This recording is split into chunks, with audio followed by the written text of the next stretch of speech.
So, okay. Good morning.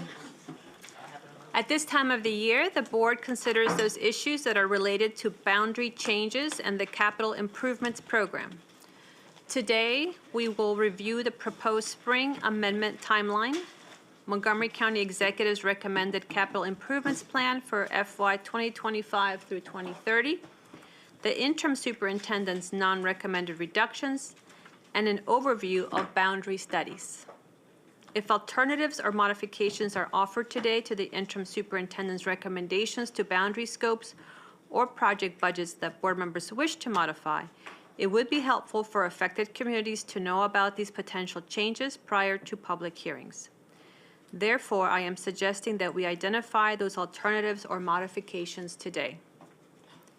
If board members wish to identify any alternatives or modifications today, they should do so through a motion. Keep in mind that the last day to identify any alternative or modification is March 7th, which is our second work session. If there is a second, a vote will be taken after a brief discussion of the alternative or modification. 5 votes are required in order to place the alternative or modification before the public for comment, along with the interim superintendent's recommendation.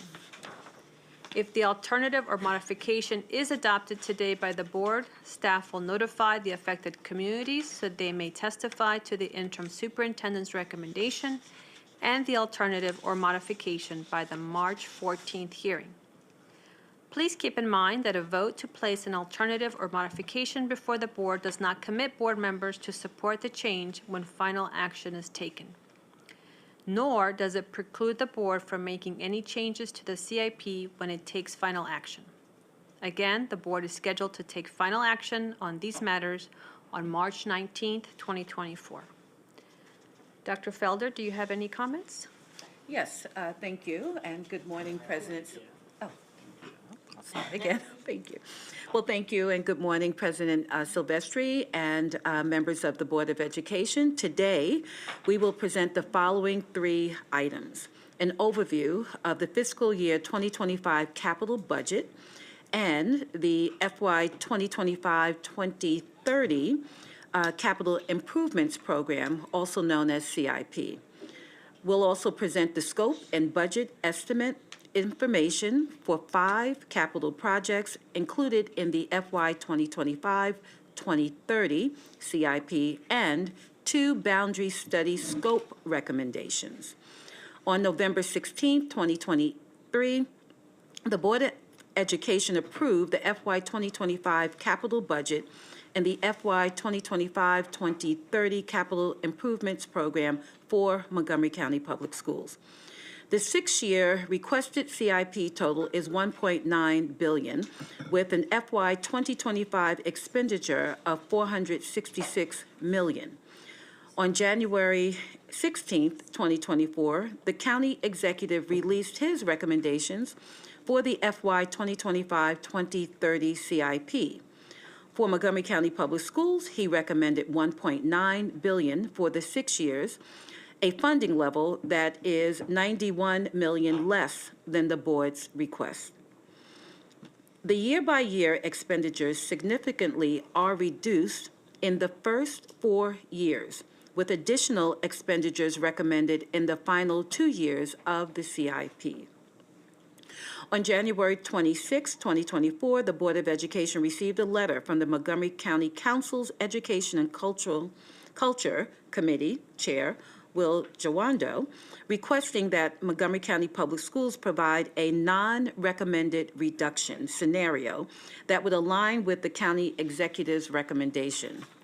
Adhering to this request, and in light of the unprecedented reduction to the board's requested CIP on February 13, 2024, a letter was sent to the County Council outlining 2 lists of non-recommended reductions.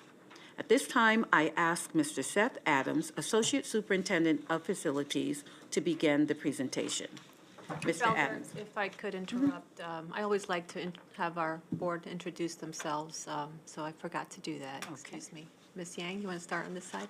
Yeah, good morning, Julie Yang, District 3. Good to be here today. Good morning, Brenda Wolf, District 5. Sorry.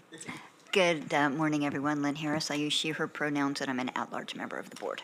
Good morning, Rebecca Smondrowski, District 2, please. Good morning, Shebra Evans, District 4. Good morning, everyone. Sammy Saeed, student member of the board. Very excited to be here, as always. Thank you, Mr. Adams. You can continue. So good morning, President Sylvester, members of the board, and Dr. Felder. Thank you for the opportunity to present the spring amendments to the FY25-2030 Capital Improvements Program. As we've transitioned through the process, so just take everyone back to the fall, the Board of Education made a request to the county executive for their full ask of the CIP, which obviously aligned closely with the superintendent's recommendation at that time. Today, we're going to walk through, as Dr. Felder mentioned, we're going to walk through the county executive's budget and what that means to us as Montgomery County Public Schools. I will also just remind everyone that the capital improvements program within Montgomery County as a whole is a 6-year program, but it's a biannual program, meaning every 2 years is what they consider the on year, where the CIP is basically reopened and you look at all options, you look at all opportunities. This is an on year for us, so this is a continuation of previous projects, but it's also the opportunity to introduce new initiatives, new direction, new priorities within the overall CIP. So as we walk through the budget scenarios, we will be talking a little bit about just process. We'll give a little overview of what to expect next, how we as a district fit into the overall county council, the county executive's budgetary processes, and so forth. So with that, if we go to the next slide, we already pretty much touched on this, but this is the agenda for today. Ms. Karamias is with us today, the Director of Capital Planning and Budget. She will walk us through the budget side of it, obviously the board's request, as well as the county executive's recommendation as an overall county CIP and what that means to us, and then we'll go into the non-recommended reductions. We'll open that up for discussion at that point, and then we'll go into the capital projects overview and then overview of boundary studies, certainly with opportunities for discussion along the way. So with that, we'll go to the next slide. This is just an overview of the calendar. So obviously today is February 27th. This is the first presentation. This is the presentation of obviously what we outlined, and it will allow us the opportunity to have dialogue with board members. But we also have another work session on March 7th. Following the March 7th work session is 2 public hearings, public hearing on March 7th and March 14th. The March 7th public hearing, we are looking to focus that on the projects themselves. So as we talk about the overall projects today and any budget implications, we are looking at that public hearing as an opportunity for folks to weigh in on what we discussed today and then subsequently on March 7th. The March 14th public hearing is what we're looking for the public to weigh in on the boundary scopes.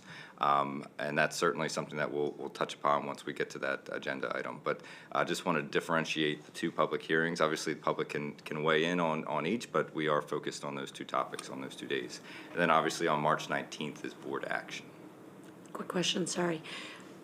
I'm curious why we're not having a work session after the public hearings as opposed to both of them before the public hearings, if we have to make adjustments. Sure, and we will take the March 19th board action day as an opportunity to walk through any questions board members may have, to have dialogue around possible options, modifications, alternatives on that day. So we will use the before action portion of the Board of Education meeting for any discussion and work session type of topic items.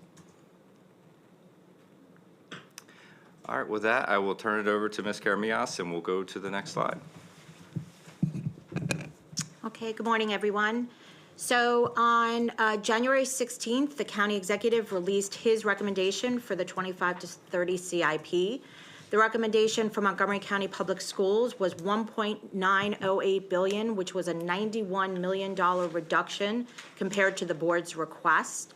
The recommendation shifts expenditures from FY 25 to 28 to the last 2 years of the CIP. Typically, when we've seen reductions or shifts from the county executive's recommendation, it's in the first 2 years is the bigger hit, and then the third year is a smaller number, and then the fourth year, maybe not anything. This year, though, it is quite different.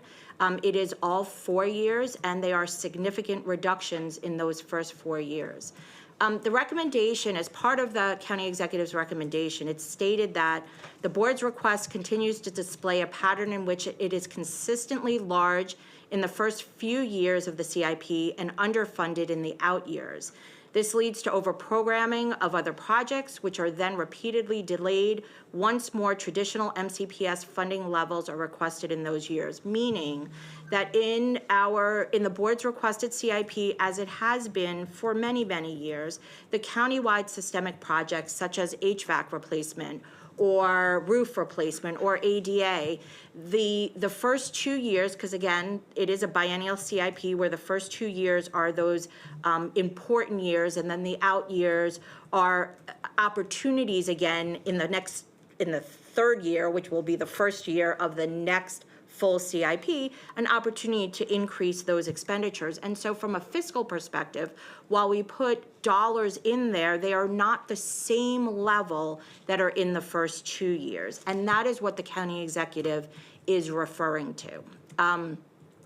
This view, which is that quote in the first bullet, it says this view was also shared during the January 18th committee, the Ed committee meeting, as well as the February 8th Government Operations and Fiscal Policy Committee. So at both of those committees at the council, this was discussed, our CIP was discussed, and it was brought up again how the first couple of years have more dollars, more expenditures than the out years.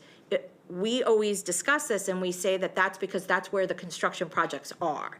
That is where the construction money is. Typically, the board's request, the superintendent's recommendation, if we're going to include a new project, it is in those first few years. We don't include a project in the last 2 years. And eventually, in a project like Crown or Woodward or Northwood, there were expenditures in all 6 years. But as the project continues to go every year, that money becomes the beginning of the 6-year CIP. And so it's a natural order for that to occur where you have money, more dollars in the early years than you do in the latter years. Next slide, please.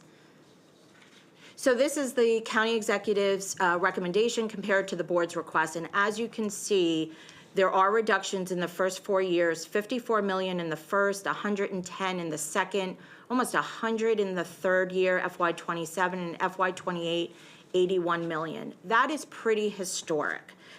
The total reduction or the total shift in expenditures of those first 4 years is $350 million. That is actually the highest reduction in recent history. And like I said, typically, we would see it in the first 2 years, maybe 20 or 30 million in the third year, and then maybe nothing or a small amount in the fourth year. This is significant, all 4 of those years. And so in order to align with the county executive's recommendation, expenditures not only need to be removed from the 6 years, but delays over multiple years have to occur. Because if you delay, for example, a construction project just 1 year, all you're doing is moving the problem from the first year to the second year, but there is a $110 million reduction needed in that second year. So then you have to take everything, or you have to move things multiple years. Next slide. About that issue of our projects being towards the first few years, what is the suggestion that we do to remedy that by the council and county executive? So I don't think there's many suggestions coming from the county executive or the county council in terms of how to avoid that. But what we have said is that one of the ways to resolve, those types of challenges is to focus more on systemic projects, focus more on roofing, focus more on HVAC, and have those expenditures higher and consistent over the 6 years. When you introduce big individual projects, like a high school project, that's where you see these big fluctuations in the fiscal years. So the only way to really level out the CIP is to minimize the number of big projects that we have in our CIP and focus more on sort of the level of effort type of projects that go year to year. Obviously, that doesn't work well for how we navigate our CIP, but it is one option. But we will talk a little bit more about that in the non-recommended reduction portion of just how to navigate. Thank you. You can continue. So the next slide, all I wanted to do here is provide just a recap of what the board's request was. So you can see the top portion are individual school projects, and as you all know, I've been doing this for a while. This is actually a really small group of individual projects. We do have a lot of high schools. We have a number of high schools which are significantly costly, and so that is definitely part of the reason. But our individual capital projects are probably the smallest group that we have had for some time. So you could see what that total is. It's about $653 million. And then the next two categories are our major capital projects, which are, in some respects, individual capital projects. They are for specific projects, but we are looking through it through that KFI lens. So we always take out, it used to be RevX, it used to be modernizations. We always sort of pull those projects out. And then the last ones are the countywide projects, and this is what sort of that quote refers to. So if you look at the individual capital, the countywide projects, that total is $691 million, I think it says. But if you look at the first couple of years, you can see it's $160 million, $164 million, $100 million, and then it does go down. And it goes down again because we put placeholders in those countywide systemic projects like HVAC roofs. We don't leave it empty, but we put placeholders that are lower than what's in those first 2 years. And again, part of that is a fiscal. If we added money to those out years, the CIP would just be higher. And then it's a question of, if it can't be afforded at this amount, how does it get afforded at an even higher amount?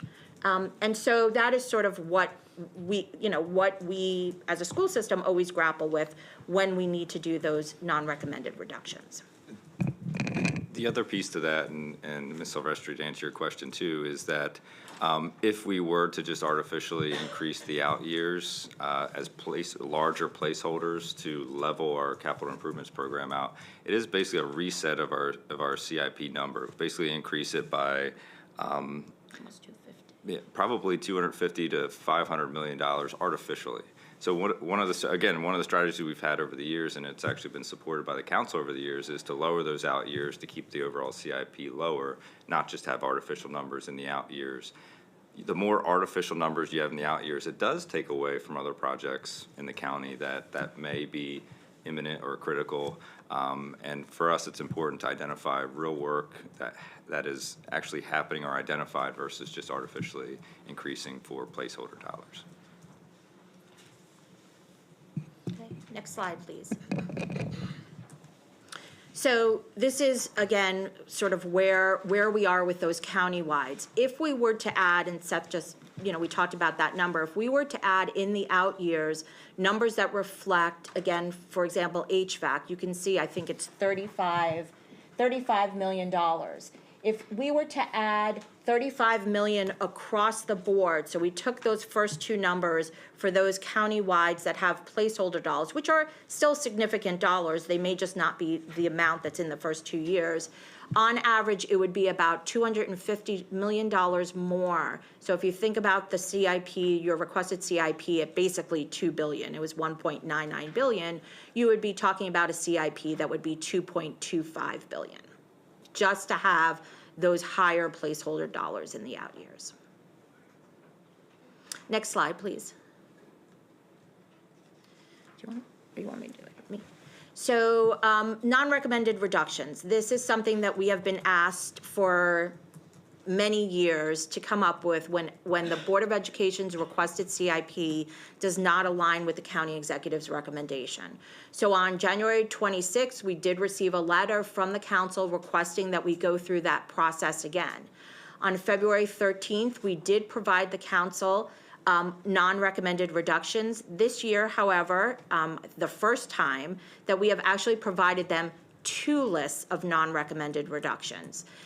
The first list, the first scenario, does include additional dollars for those out-year countywide systemic projects to provide consistent funding levels over the 6-year period.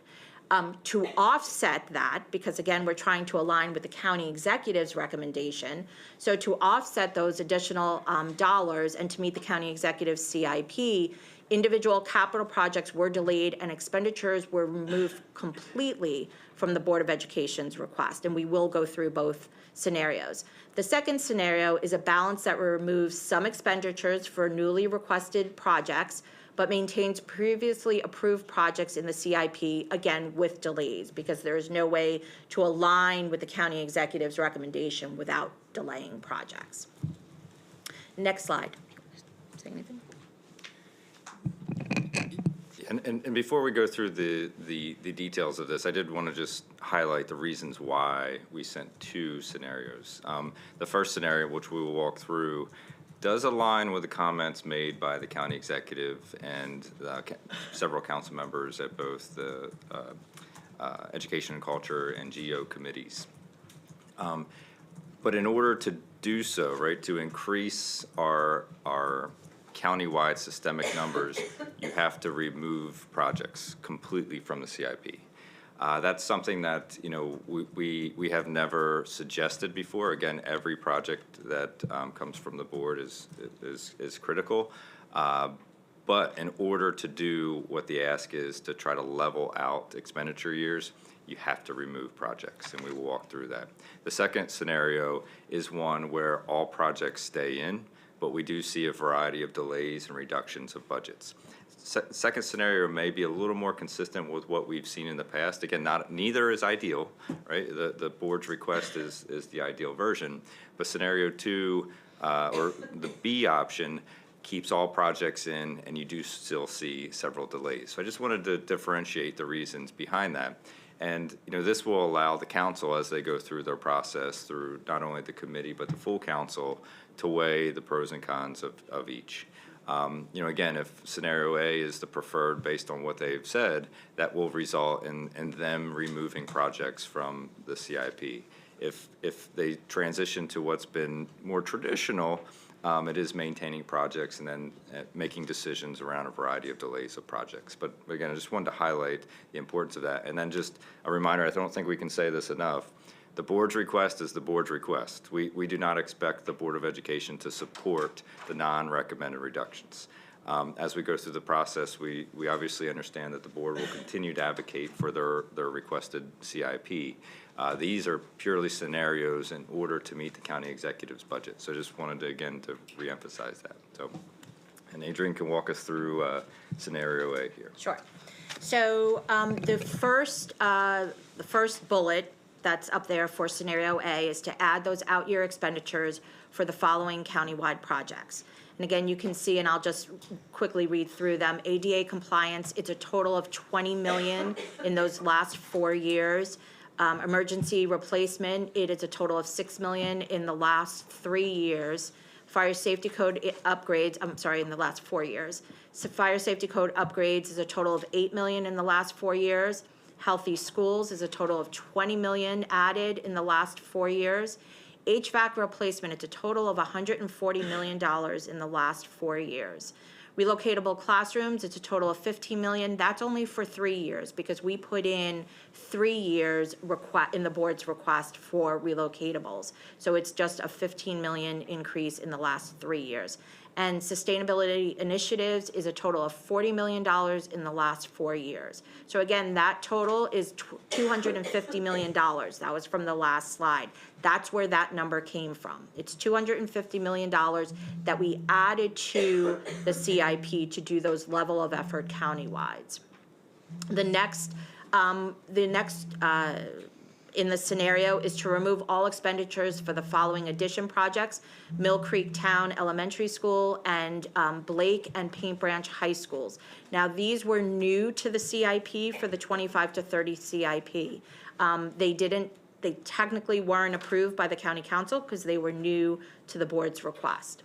The next is maintain planning funds and delayed construction to FY 2029 with a TBD completion date for the following 2 projects: Damascus High School, its major capital project, and Eastern Middle School, its major capital project. Now, the reason why they have TBD completion dates is because with that delay and starting construction in FY '29, the completion date is outside the 6-year CIP.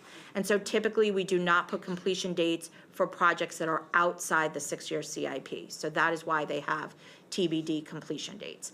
Remove all planning and construction funds with a completion date of TBD for the following 2 projects, and that is Magruder and Wooten High School major capital projects.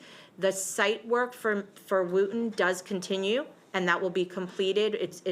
They're working on design now. I think they're starting construction over the summer, so we already have that appropriation. We will continue that work, but the planning funds for the building itself and construction funds have all been pushed out.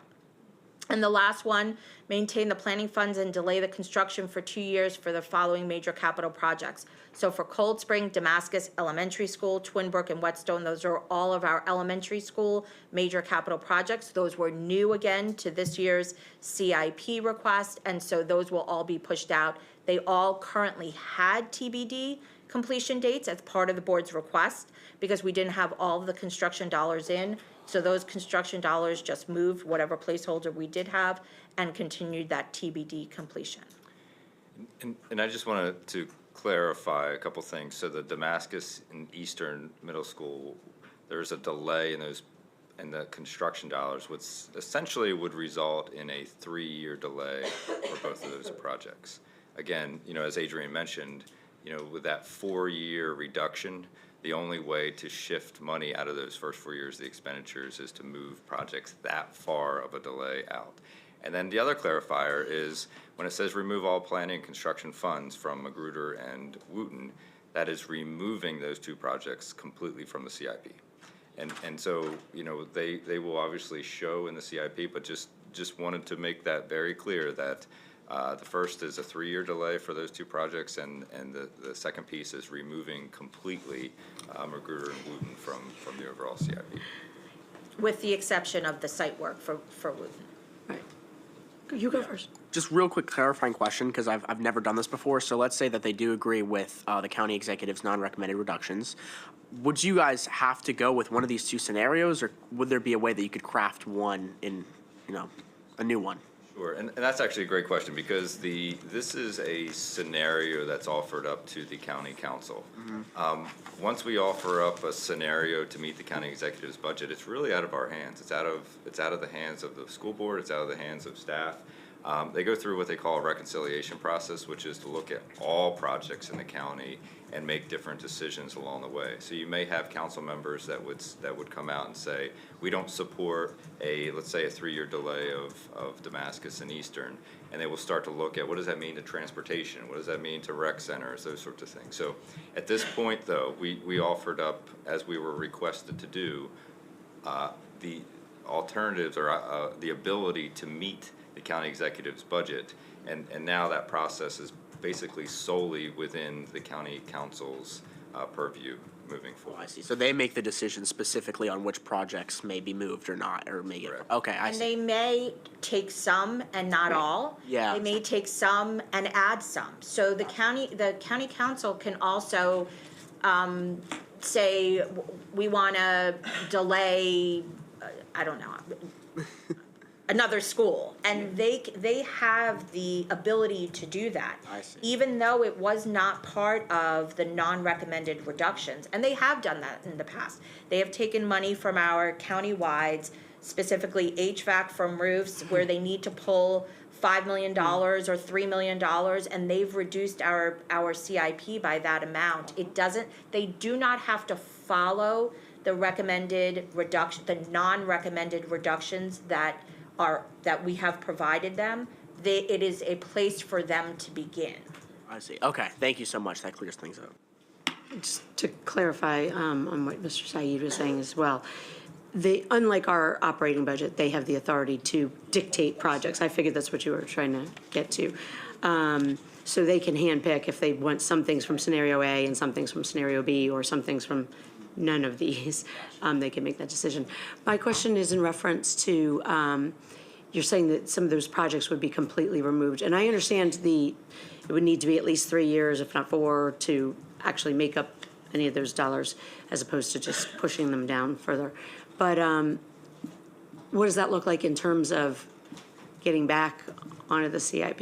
And, because it would be 2 more years before we would have another open CIP, so I just would like you to feel, like, the Wooten people, they're gonna go crazy, so I'm just curious as to what this looks like for them moving down the line. And that's a great question, because I think as we navigate the county finances and revenue outlook, right? This is purely based on what Office of Management and Budget has said, around lower than anticipated recordation values, lower than anticipated impact values. I think the idea here is that they would be completely removed from the CIP and not put back on until we know, or there's confidence that there's funding within the county to be able to maintain a completion date. I think the challenge here, and again, this is the same challenge with scenario B, as these projects get delayed year after year after year, and then ultimately when they're not delayed, it's considered a front-loaded CIP or whatever the terminology is at that point. But it's truly not fair for these communities to be delayed year after year based on county revenues not coming in where they are. So I think for us, what we would want to do is obviously have, if this were selected by the county council, is to have some conversations with those communities around the next time we get in the CIP, we want to make sure that there's county funding to be able to meet the completion dates that's set forth. I appreciate that. I hope you guys are also having the conversations with them in terms of money that we put in to schools to hold off on doing the projects that actually need to be done, or more dollars kind of not thrown away, obviously, but we should take those funds and put them towards the major projects as opposed to Band-Aiding, as people like to refer to it. Ms. Harris? Yeah, I just want to, again, raise the same concern I did last November about the, and I realize this is way down the priority list here, the planning funds around Cold Spring. Because when I look at Wooten Cluster, 6 elementary schools, all of which are significantly under-enrolled, most of which are only at most 60% filled at this point, and we're looking at projections out to 2030 that would show 833 seats available in that cluster at that time, and that 833, that is bigger than any one of those 6 elementary schools. And so I just see I'm much more interested in looking at how we can better utilize the existing capacity, because it does not make sense to me to keep 6 elementary schools open and operating with the fixed costs associated with each and the significant ongoing maintenance and other issues for each of these 6 buildings when there is so much capacity in that cluster. So just wanted to raise that issue again. Mr. Adamson, you have responded to that in the past. Do you want to give us a brief response now? Sure. Well, so we do agree that capacity is low, or so there's actually excess capacity within the Wooten cluster at the elementary school level. However, though, the idea of identifying Cold Spring as a priority is that it is the only school in the district that it is still a open concept school. So if you remember the open concept buildings that were constructed in the 70s, we were able to close in most of all the classrooms along the way except for Cold Spring. Cold Spring still is a true open concept school, meaning there are no walls between classrooms. So that is identified as a major priority for us to resolve that. One of the things that we always do, and to Ms. Harris's point, is that anytime we identify a project, we look for multiple opportunities to solve different issues. So if you look at that list, we see growth at Damascus, we see community demands and programs at Twin Brook. We see Whetstone that we've identified as a co-location of a pre-K center.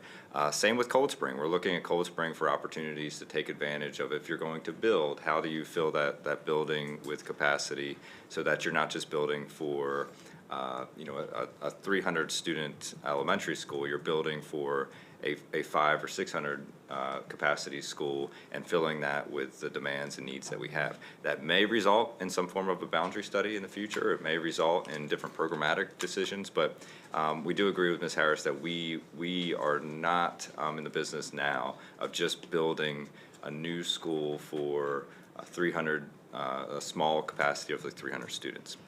Again, if you remember, DeFeef came off of our list a few years ago.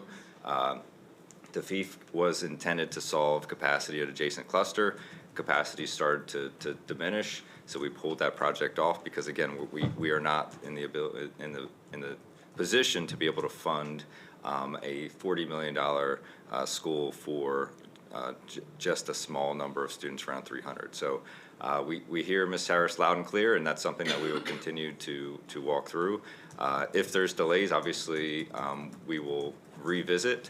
But before we start planning, we'll certainly identify to the board other opportunities around this particular project, including boundary studies for other programmatic pieces or student overutilization in adjacent clusters. Thank you. Yeah, and I do appreciate that. I just, looking at the numbers, these 6 elementary schools, the fewest number of open seats is 62. We have one with 227 open seats. There's so much capacity here, and if we're talking about, and I understand the concerns around the Oakland Concept School, but there is another solution to that. Mrs. Evans? Yes, so thank you, Ms. Karen Mijas, and good to see you, and know that you're going to be with us until the end. And Mr. Adams, what I do appreciate, I just think it bears repeating, that we have provided the county council with 2 scenarios, and that for our community members who are just, the parents are just having their students come to elementary school that are not aware of our process, that we do go back into those communities to explain. I appreciate you reiterating that this is not the choice of the board to have to even have 2 scenarios to recommend to our county council, but I do think it's important for them to see what challenges that we face, because what happens typically when we're faced with having to front load the CIP, we often go to not doing our HVAC, a replacement. And then there are a lot of schools, like you said, Eastern Middle School, we did a lot of different things with the hopes that they would be able to have their school eventually, as well as all the other schools that are on here.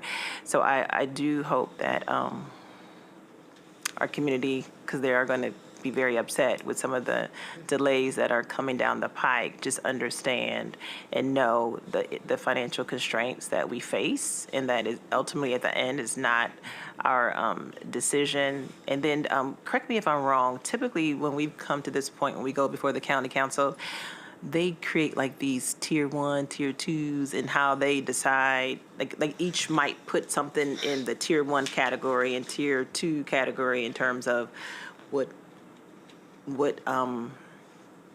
the tier 1 might be the highest priority, and then tier 2. Do you remember So in the that? past, council staff has done that as part of their packet and their review with Ed Committee. I don't know if that's what they're going to do again this year. It is a much larger shift in expenditures.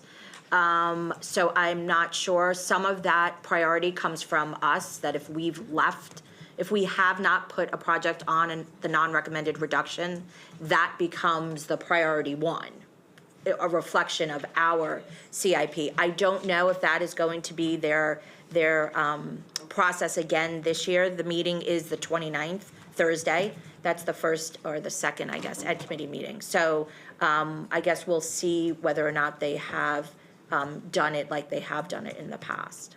Okay. All right. This is real tough. Does the council already have these? Just out of curiosity. Yes, Okay. so that went to them, I think it was the 13th. Okay. Okay, we can move on. Wait a minute. Sorry. I think I just want to reflect on what Ms. Evans said. I think it's important that our people out in our communities understand that we stand by our original request. And there are some schools on this list that seem to be constantly pushed back, but we stand by our original request. Eastern Middle School, we hear you. Twin Brook Elementary, we hear you. It's you know, it becomes almost like a political ball game at this point. But you have to understand, we do not have the final say over this. Thank you. Thank you. Okay. slide. The next slide, please. So this is scenario B. So it starts off, remove all expenditures for the following addition projects. Again, it's Mill Creek Town, Blake, and Paint Branch High Schools. Again, those were new to the board's request, so it's almost like last one in, first one out. So that's the first. The second is maintain planning funds, delay the completion date by 2 years for the following projects. So that is Damascus High School, its major capital project, Burtonsville and Joanne Lelik Elementary Schools. Both of those were replacement projects, so they would be delayed 2 years. Maintain the planning funds, delay the completion date by 1 year for Eastern Middle School, its major capital project. Delay the planning funds to FY29 with, again, a TBD completion date for the following 2 major capital projects.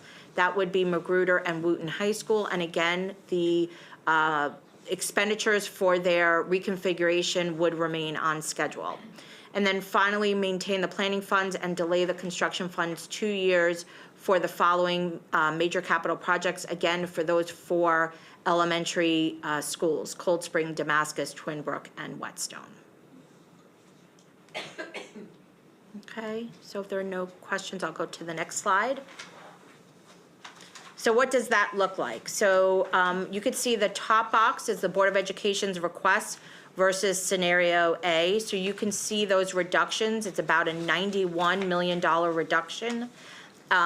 24 million out of, I'm sorry, 53 million out of 25, 105 million out of 26, almost 95 million out of 27, and 80 million out of 28. Again, we always say we don't align it perfectly. There is no perfect to this with expenditures and capital projects.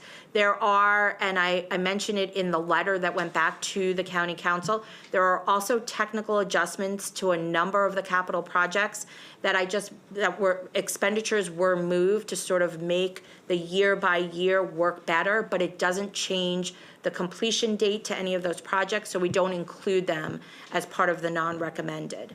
The next box is the county executive's recommendation versus scenario A. So you can see the top line is the county executive's recommendation at $1.908 billion. Scenario 8, the total is again $1.908. It's a little higher, so the difference is the scenario A is higher than the county executive's recommendation by $510,000. And then you can see across the board, it's about $1 million more in 25, 5.4 million in 26, 4.5 million in 27, about 344,000 in 28, and then the reductions in the out years. And you can see it was, even with shifting expenditures, to put that much more dollars in the out years. So you could see, if you look at the county executive's recommendation, he has an expenditure of, or what was in the recommendation, of $307 million. If you look above at the Board of Education's request, that expenditure was $123 million. So basically, we had to add almost $200 million more in the very last year of the CIP, in the 6th year. That's when you have a capital project and it has multiple expenditures, to try to put that much money in 1 year is a difficult task. That's scenario B. That's scenario A. No, both of those are scenario A. One comparing to the board's request, one comparing to the county executive's recommendation. And we will now go, if you have no questions here, we'll go to the next slide. Just a question. Yeah. Make sure I'm understanding the bottom chart. So this is what can be paid for through scenario A in the county executive's recommendation. So the bottom box shows the alignment of expenditures of scenario A with the county executive's recommendation. So basically, the county executive's is 1.908,175. The scenario A is 1.908685. So it is only a difference of $500,000. So we were able, with scenario A, it basically aligns with the county executive's recommendation. The difference over the 6 years is $500,000. You can see by the year by year. So for example, FY27, it's about $4.5 million over. So scenario A is 4.5 million over what the county executive's recommendation is. But what happens during reconciliation is the year by years change. What is really needed in 1 year, what they're over or under is changes during reconciliation. So we don't look to get to the exact dollar amount. We just look to get close to and what makes sense for our projects. Thank you for that. Can I pop in? Yep. But we're also making the assumption that, so we're doing these scenarios now with the prices of today. So we're making the assumption that the prices that we're assuming that they're going to be are going to hold or be fixed. And the likelihood that they are is not likely, correct? So how do you budget for inflation and construction cost increases? Well, it is rather difficult to forecast 4 years out what costs are going to be, but that is why it is a biannual CIP and that there's the opportunity to revisit every 2 years. We do recognize that delaying projects is likely to increase their costs. I mean, there's actually not been a time where construction hasn't gone up. It's just a matter of how much from a percentage perspective. But yes, this is basically taking today's cost and pushing it out, acknowledging at some point we most likely will have to come back and adjust these numbers. Okay, thank you. We can continue. So scenario B, next slide, please. So again, the charts are the same. The top chart compares scenario B to the board's request. So it is a reduction of $90.2 million over the 6-year CIP. And you can see it year by year, the expenditures that were removed in the first 4 years shifted to the out years. The county executives compared to scenario B is the second chart. And you can see the difference again is almost $1 million. So the scenario B is about $1 million, $976,000 above what the county executive's recommendation is. And again, you can see those year by year differences in the expenditures. If no question. I just wanted to make a comment because oftentimes when people hear us talk and we know that this information will go to the county council, there can be an assumption that we're making them out to be the bad guys, because we're not. What I appreciate is that we're equipping them and arming them with enough information to know what our difficulties are. So I do want to say that we know that there are partners in all of this, but I think it's really important just to reiterate to our community what this looks like, what the challenges are, right? And I also say, too, that they have a difficult decision to make in thinking about what the prices are today are not likely to be those prices tomorrow. So it is important that we do come back every 2 years, but still, it's still difficult. It's still a difficult decision to make. So I just wanted to put it out there because when we talk, we're just talking about our interests and what we care about and what we want to have happen, and to let our community know that it will go forward to the county council. But we're not saying that they're the bad guys. We're saying that we're just trying to give them as much information as we can to help them make an informed decision, and in hopes that that decision aligns with our priorities and what we want them to do. I just wanted to say that. And just to reiterate, every community meeting, I think when there's tough news to share, you hear, who do we need to talk to? And we strongly encourage communities to get involved in economic development and the financial side of the county, because that is the driver of this. It's not, not necessarily political decisions. It's around what can the county afford and what county can't afford, and how is revenue generated for different aspects of infrastructure and other county needs. Yes, and then when we also make the recommendation, or when we let them know who are our funders and who to speak to, it's just to really be able to share their experience in their school building, what that looks like. I don't want to call out certain schools to make it seem like I have a preferential treatment over one school over another, but when we come to our public hearings, we hear from Wooten, You know what I mean? And so we're trying to do these things to make sure that school is safe and conducive for learning until we get to the time that we can get to when we can rebuild it. Burtonsville Elementary School. I mean, there's so many communities that I can call out that we want them to have what they need in order to be, in order to have a place that's conducive to learning, right? So I just feel like all this stuff bears repeating, needs to be said out loud, because I know that when it comes time to make these decisions, somebody looks like the bad guy, right? So in this instance, there's no one that's a bad guy. There are people that have to make really tough decisions. And so I know I don't always say it like that, but I just thought it was important that we just reiterate that and say that out loud, because this is really hard and really tough. But a decision will be made, and somebody's not going to be happy. Ms. Harris? And I did, a little bit in line with that, we have been hearing consistent advocacy from the students at Wooten for several years now. But I did also want to just shout out, in the past couple of weeks, we've been getting some really thoughtful advocacy from the students at Magruder as well, acknowledging the challenges that they have in their infrastructure and speaking up to their requests for keeping their project on. So. Ms. Evans says she doesn't want to call out any schools, and I did call out two, but I called them out because they had been repeatedly pushed back. And like I said, we still stand by our recommendation. But I just want to be sure that I'm clear. In scenario A, Burtonsville is not affected at all, right? I see it's in scenario B, but it's not in scenario A. That's correct. In scenario A, Burtonsville and Joanne Lullick Elementary Schools stay on their approved schedules. Well, as you know, they have some critical needs, both of them, as do all of these schools on the list. Don't misunderstand.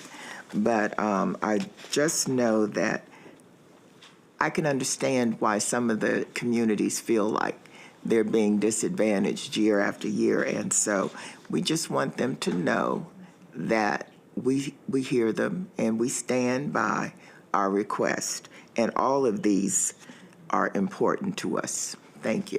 And I only didn't want to call out names because I didn't want to forget a name. Because just because I say one name didn't mean that I didn't intend to say another school. So it was just for me, for memory.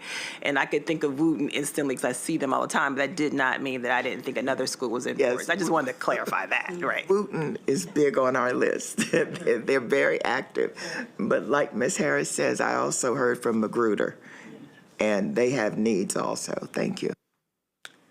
Question, just to make sure I'm understanding scenario A, if we could go back to slide 9, the add out year expenditures for the following countywide systemic projects. Could you speak to why that is important and why it's important that they be in the out year versus throughout? Can you help me understand that? So I'll start and then Mr. Adams can continue. So for example, I'll take HVAC replacement just because I know it very well. The board's request for FY 25 and 26, the first 2 years of the CIP, is $35 million. From 27 and beyond, that number goes down, and I think it went down to 18.5 million. And the reason why, again, is because those expenditures, if you add up everything, it is a very large fiscal impact to put those first 2 years, which we anticipate, we know the projects that we want to address through HVAC. And so if we take those numbers and put them again in the out years, it adds to the overall CIP. So what we typically have done for years, and Seth is correct, that we have had discussions with the council regarding this, that because the request is a large request, if we put placeholders in the out years and then increase them when those out years become the first 2 years, then we know which projects are going forward, we know the actual dollar amounts, and it makes more sense. In this case, because of what was discussed, the county executive's recommendation, what was included in his recommendation, as well as some council members discussing it during those 2 meetings, they said, well, maybe those level of efforts need to be represented, the dollar amounts in the first 2 years should also be represented in the out years. So sort of adhering to that, scenario A reflects that. So again, with an example like HVAC, 35 million is in the first 2 years, and with scenario A, 35 million is also now included in FY27, in FY28, in FY29, and in FY30 for a total increase of that project by $40 million. So instead of having what we think will be the actual amount based upon projects that we have of 35 million with a placeholder in the out years, we have now across the board put that $35 million in. And we've done it for every one of those projects. So those increases total $250 million above what the Board of Education requested. Okay, I'm having a hard time understanding placeholders, so forgive me. So it is in the first few years. Right. For example, HVAC, 35 million. And you're just putting that placeholder dollars in the out years because you're going to need this money for these types of projects. So Right. why aren't they just in the budget rather than a placeholder? So one of the, and there's a little history to these particular projects as well. So and I'm not sure actually many people have noticed or seen this, but these are the projects that typically are reduced, majority of the time reduced during the reconciliation process. The HVAC project, if we were approved for 35 million, would be the highest HVAC number we've ever received. We've asked for it multiple times, and it's typically reduced to 20 million, 18, 15 million during the reconciliation process. So part of the history of why the out years were lower was they were aligned with where we had seen the reconciliation reduction numbers over time as well. So rather than put in numbers like 35 and then just have them automatically take them out through the reconciliation process, we lowered them down to where they had sometime historically reduced these programs over time.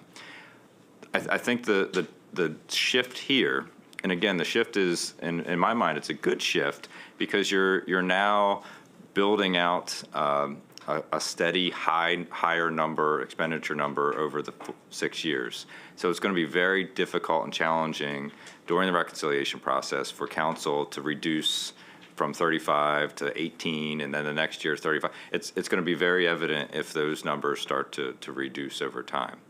The other piece to it is when you do plan out for something that at least you know you will likely get, we know we will likely get 18.5 million. We hope to get more.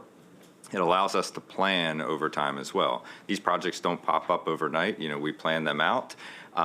Typically, when you go from a 35 to an $18 million reduction, let's say for an HVAC, you're basically taking half the projects and then shifting them down, and they just keep trickling down as well. So no different than the major projects. They're just not as evident, not as visible as the others. So I think for us, this is a good shift because it allows some consistency across the board. We're going to start planning for 35 million for HVAC across the 6 years. And if there's reductions during the reconciliation or other processes, we will be very clear about which projects are being impacted by that. So it is a shift, and I know it's right now we're calling them placeholders, but as if this were approved, they will go from placeholders to us building out exactly what they will be. On the other hand, though, projects like relocatable classrooms, we always cap them at the first 2 years because you never knew. Actually, now we never know what you're going to need the following year. So the idea of just artificially building in $5 million across the board, that is a true placeholder. There is no way we can predict which schools will require portables in year 4, 5, or 6. That is a true placeholder that's just taking up room in the CIP. So there are little differences between the two, but for us, I think if we just build it out and there's a level of consistency, it does allow for a greater level of planning, maybe hopefully more transparency with our communities around what's happening in these programs, and then a greater emphasis of why that money should stay consistent. Thank you. And I will just add to that, that even though this is an increase and currently as placeholders, we know that we will need that money with all of the deferred maintenance around HVAC and other things that we have. And can you, Mr. Adams, just talk a little bit about the inflation that we've seen, particularly around HVAC in recent years? Sure. So some of these programs, particularly HVAC, has probably seen the highest level of inflation related to construction. You know, where we've seen the overall construction grow, you know, by, let's say, $100 per square foot, the HVAC replacement, the direct HVAC, is 4 times that. You know, so that's a big impact to the overall program. And I think I gave this example before. A couple years ago, we were able to replace a complete elementary school HVAC system for about $1.5 million. Today, it's closer to $4.5 to $5 million for the exact same approach. So this is a great need for us, and with the higher cost means our backlog is growing. You know, so we developed the backlog information probably before the pandemic. We just updated it recently, and that's part of the GO committee discussion. The backlog has grown significantly. So if we were to reset back down to an $18 million a year expenditure for HVAC, we're going to lose ground pretty significantly. So it's a really good reset for the HVAC program, but there are some differences amongst the program, but that's an important one to point out. Thank you for that. Just really quickly, do we do those type of projects ourselves, or do we contract them out to other companies? And if we contract them out, how frequently do we take new bids for jobs like that? Sure. So so each one has its own pre-qualification or own bidding process. And I'll just give you an example. HVAC, there's mechanical engineers that are pre-approved, that are selected to design them, and then there's a list of qualified contractors that are able to bid on them once it gets through the design process. And we actually keep those, every single one of these, as more of an open enrollment throughout the year. So if there's new firms that would like to participate, they submit their pre-qualifications, and you know, we enter them in. But these are summer projects. It's a very small window, so the pre-qualification process is critical for our district because we can't afford to have a contractor fall down and not be able to open schools. So that's why the pre-qualification process is very important. Thank you. We can go on. I think we have one more slide in this section. I think yes, if you can, Just a one more? discussion slide. I think actually just one more. Keep going, one more. So this is just sort of a summary. It's, you know, both scenarios do align with the county executive's recommendation. As I said before, there are some technical adjustments, but those technical adjustments are to projects, just their expenditures, so no delays to the projects. And they are not in any priority order, which we discussed.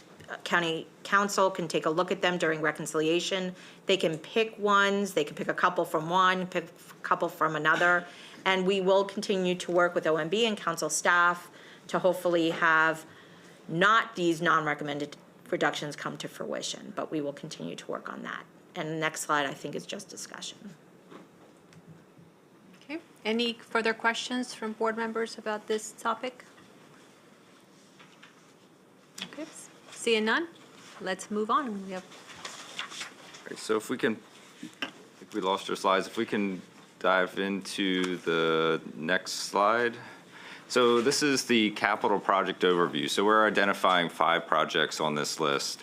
You know, 2 of them, Crown High School and Woodward High School, are in the bidding phase. So I'm going to talk very specific around, you know, the strategies and the approach around bringing those projects within budget. Damascus is at the early design phase. We're going to talk through a couple challenges, but advocacy from the community around you know, different programs and different aspects of that school. And Burtonsville and Joe and Lullick, I wanted to bring them to the table because they are 2 that are they're significant impacts around completion dates with the non-recommended reductions, but also just wanted to highlight those projects and give a little bit of a background of where we are with cost and what we're planning to design. But primarily today, we are going to talk about Crown and Charles Woodward and where we are with those projects and next steps. So if we go to the next slide. So, and this may be hard to see, but the Crown High School, we are at the conclusion of the design process. We've actually gone through the bidding phase. And I'll just take everyone back to the beginning. The budget for Crown High School was set to what the state match would be at that time. We felt that was important. You know, it's very hard to predict where some of these numbers are going, but as time has progressed, we've continued to do a variety of value engineering to be able to bring this project within budget. But just to give everyone a high-level overview,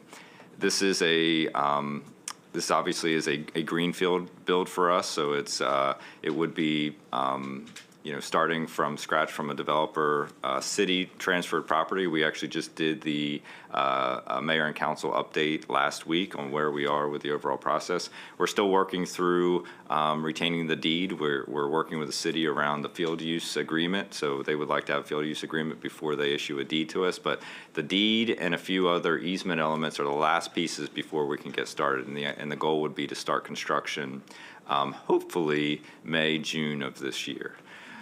This is a building that obviously includes just the core elements of athletics, which was all we're really building at our schools right now. So a baseball, softball, tennis, and a stadium.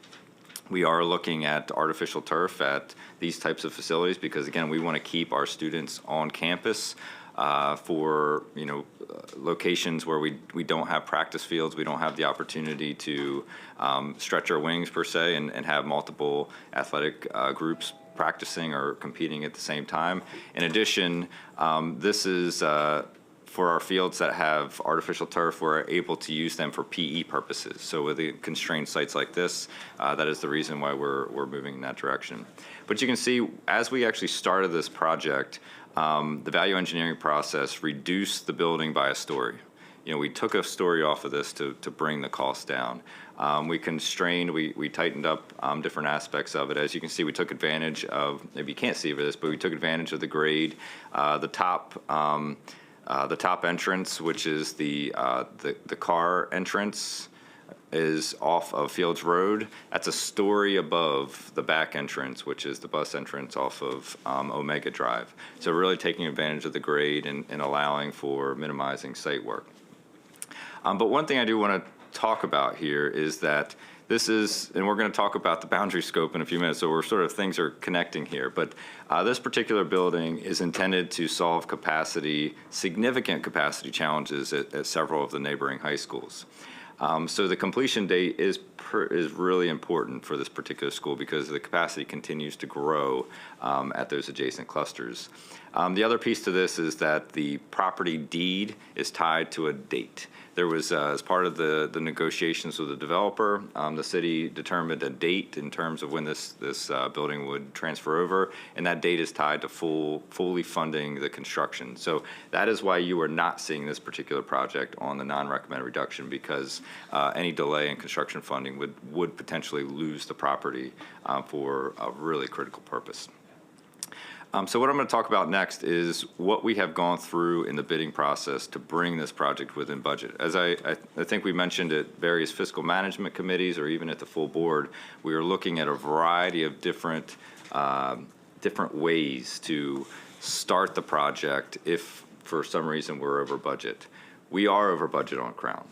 We are over budget even with reducing by floors, even by reducing significant square footage in this building. We are exceeding that state cost per square foot that we have talked about in the past. The good news is we're under what we're seeing in neighboring jurisdictions by significant numbers. So what we're doing from a value engineering is working. But what we have developed from a bidding process is a couple things. We've broken different pieces of this scope out of the project and bid as separate entities. And what I mean by that is, for one example, we took 10 classrooms and we basically shelled them. So we're taking capacity out, we're taking those finishes out, and we're shelling that. That was an opportunity to reduce first costs. The other piece is we broke the athletics portion, the exterior athletics portion out of the process, out of the bid to get a separate number. And the other part we did was we broke the auditorium out of the project for a separate bid. And if you remember from the Northwood conversations, we were talking about shell versus not shell and being able to, start the project. And as we start the project, be able to return and see if there's the ability to get additional funds for the projects. So where we are with this project, one of the only paths forward to start this project now after the bidding is to build this building without an auditorium. The auditorium has a premium cost of about $20 million, which puts us over our budget by $20 million. So what we are proposing, and actually this is going to be identical to the Woodward project, what we're proposing is starting these projects now, awarding the contract absent of an auditorium, to be able to start to build out the capacity, to build out the programmatic elements that we would need in order to continue forward with a boundary study, and at the same time go back and see if there's value engineering and request additional funds for the auditorium at a subsequent CIP. And why we think this makes sense is that this is essentially a 3.5-year build. So we will have time. We'll have about 3 years to figure out ways to work with the county to develop or bring in $20 million additional funds to be able to build this. So in a perfect scenario, we could start now. We could work with the council to bring funds in, and we could start the auditorium at some point during construction or even at the end of construction, build it so that there would just be a small amount of downtime without an auditorium. So I'm not here proposing that we do not ever open the school without an auditorium, but the idea is that we could start the project, build the capacity, relieve the adjacent schools through a boundary study process, and maintain that completion date. The alternative to that is we stop completely. We stop completely and we work with the council to see where $20 million could come in to build the project in full. And I can tell you that is going to take time, and that's going to result in probably significant delays. So that is the reason why we are making this recommendation to you all around this particular project. Sure. So whenever we have community conversations, we start off with that, because I do believe the community would much rather us start the project and hold off on the auditorium, knowing that, you said auditorium, not gymnasium, right? Auditorium, yes. Right. I was having a brain freeze. To know that it's important to get this started. And Mr. Adams, correct me if I'm wrong. What school? Did we do Poolsville like that? No. No, Woodward. Woodward. Okay. I heard him just say that. I thought it was another school that we did like that, where we didn't do something right away, but eventually we did it. So there's been a variety of things we've done over time. Right. So Poolsville was the gym. We left the gym out. We came Right. back at the end when Yes. funds were raised. Yes. Northwood is going into Woodward without an auditorium now. The Northwood project was bid as a shell, not including an auditorium of different options to be able to start. So All right. this is a trend that Yes. we've been working through to try to keep these projects. And I want people to know that we're not just starting for the first time with Crown, that we have done this in the past, and then we can show where we did go back and make some adjustments. But we have the space figured in, but just not included at this time. That's correct. Yep. And what we Makes show sense. on the screen here is the red box is that auditorium. So you can see the portion of the building that would not be constructed, or technically not be constructed as with the Yes. rest of the building from the beginning. Yeah.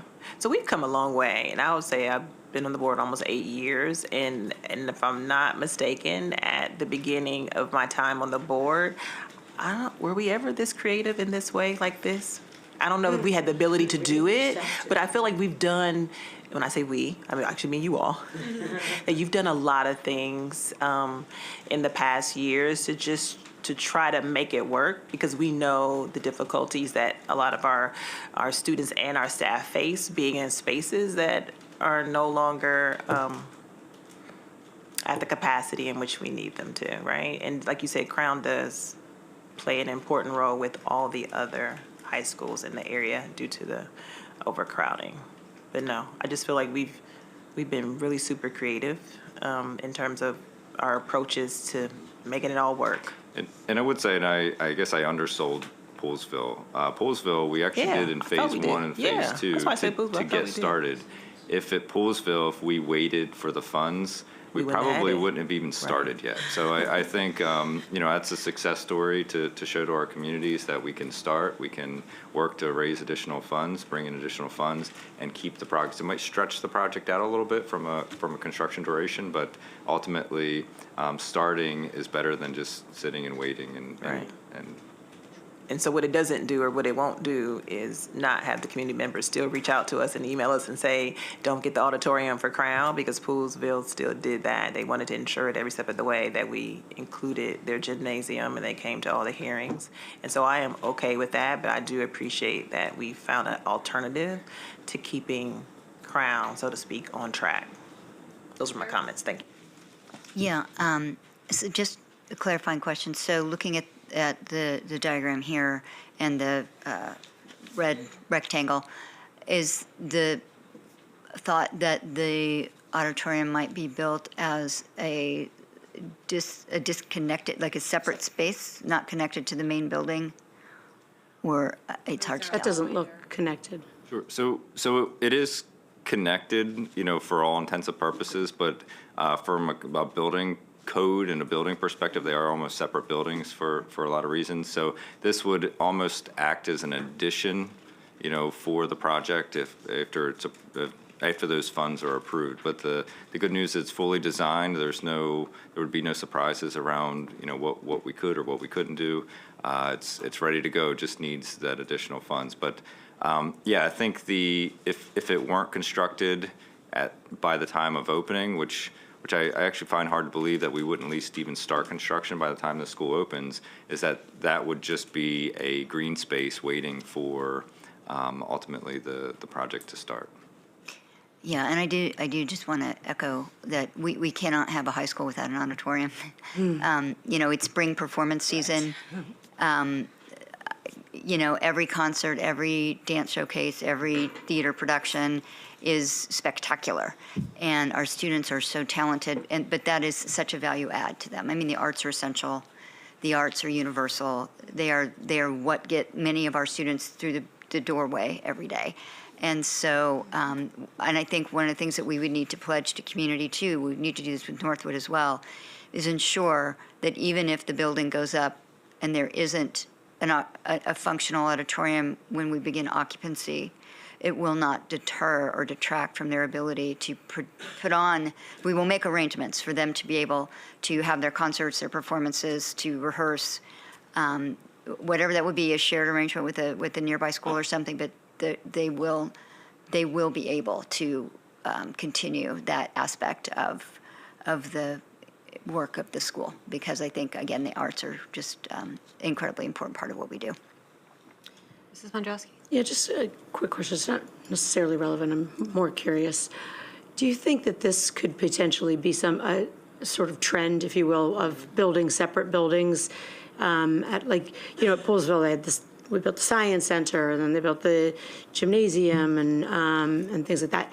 Do you see that type of option as being a possibility as we go down the line and costs continue to increase? I actually do. I think when we actually go back in time and look at even Walter Johnson, when that was constructed over a series, I think, of 8 to 10 years. Started out with additions, then it went into renovations. The reality is that does add cost overall, but if you can spread that cost out over expenditures, you'll see that starts to fit within the county executive or county council's comments around spreading expenditures out, not necessarily having them truncated in the first 3 or 4 years. So I do see that being a approach that we will likely take moving forward. So when we do get back to a Wooten or a Magruder, it's not likely that we can build a brand new building next door, move everything over, and then come back. I think those times are quickly getting away from us for financial and logistical reasons. Mr. Adams, are you calling the auditorium Phase 2? We certainly can. I just think it's important messaging, right? So it just doesn't get confused or lost. There will be an auditorium. It's just a little later in the building process. Yes. Okay. We can move on to the next slide. So if we can go to the next slide, I'm going to skip Damascus and come back to that because Woodward is basically the identical conversation of Crown. If we can go one more slide and then we'll come back. So again, Woodward is in the identical situation. We looked at Woodward as well as breaking this into multiple pieces. Woodward Phase 2 included the auditorium, auxiliary gym, building out some spaces for the opening of the school after Northwood leaves, plus the campus amenities such as athletics and parking structures, those sorts of things. So we looked at this from a variety of different ways, breaking out different pieces. We looked at, okay, maybe we don't build fields. It's just financially the only way to move forward with Phase 2 is to just remove the auditorium, exactly like Crown. So again, I think Woodward, where this was Phase 2, the auditorium would transition into a Phase 3 approach. But we would be able to open Woodward, resolve that significant capacity on the schedule that we're about to present, following this discussion in the surrounding schools. So you can see on the box, this is basically, it will look like what Northwood will enter into, except we will construct, again, an auxiliary gym and additional classroom space as part of this Phase 2, plus the parking structure and the field amenities. And again, this dollar value was about $22 million. So in total, for the two auditoriums, we will likely go back to council for about a $50 million add for the Phase 2 and 3 of Crown and Woodward. Remind us when Northwood is moving in. This summer. Awesome. It comes quick, right? It comes quick. Okay. I don't see any questions. All right. So we'll go back one slide to Damascus. Damascus is in a different state. We started the initial design of this, and Damascus is actually similar to what we talked about. It's a combination of additions and a significant amount of renovation. And so we looked at it from, and it's probably hard to see from where you're at, but the yellow portions are basically the additions. Option 1 creates sort of a new frontage, a new office. It reorients the building towards Bethesda Church. Option 2 basically gives it a facelift and maintains its frontage along Ridge Road. But you can see, this also includes expansion because this is also intended to relieve capacity at Clarksburg High School. So it's not just Damascus High School alone. It's rehabilitating what's there, building additions, and expanding the capacity. So that means additional parking, that means additional buses, that means a lot of additional pieces along the way. Where we are with this project, these two options actually do fit within the budget that was developed. Why I wanted to bring this to you today is to identify the community demands and community concerns around not constructing the automotive facility, the traditional automotive facility that we've seen at many of our high schools. The difference here is that from a budgetary standpoint, that is a pretty large expense to construct that really specialized infrastructure. But B, we've also started to look at some of these programs a little differently. I think even at the last board meeting, you heard testimony from students saying, what are we doing to think about creating and preparing students for next generation careers and next generation jobs? So where we've been headed from a design standpoint is creating lab space that could continue the automotive curriculum, but re-envision where it's basically housed and how we teach the content. So for us, that's certainly we wanted to bring. There was very compelling arguments from the community around why the traditional automotive program and facility should stay. I think we heard really, really good stories around successes of that program over time. But what I would say to you is that we're not recommending removing the automotive programs. We're just simply recommending that we have a different direction towards how we construct and how we deliver. And I would also remind the board that during the Seneca Valley build, actually after we broke ground, the superintendent and the board at that time made the recommendation that Seneca Valley would become the up-county hub for our career and technology education.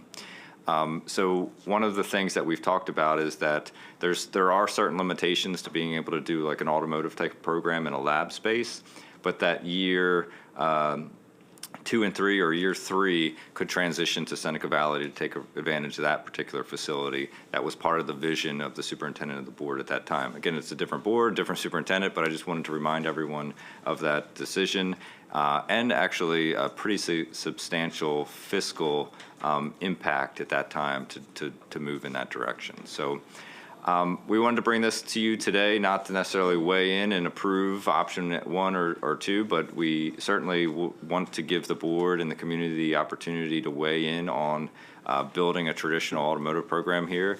The added cost is estimated to be in that $10 to $12 million increase for this particular project. And obviously, the timing of it based on non-recommended would be impactful or influential, but we certainly are bringing this to you from the perspective of where it's currently approved in its current schedule. What did you say was the added cost? 10 to 12. $10 to $12 million, It added to what? the current budget. Okay, thank you. Mr. Said and then Ms. Yang.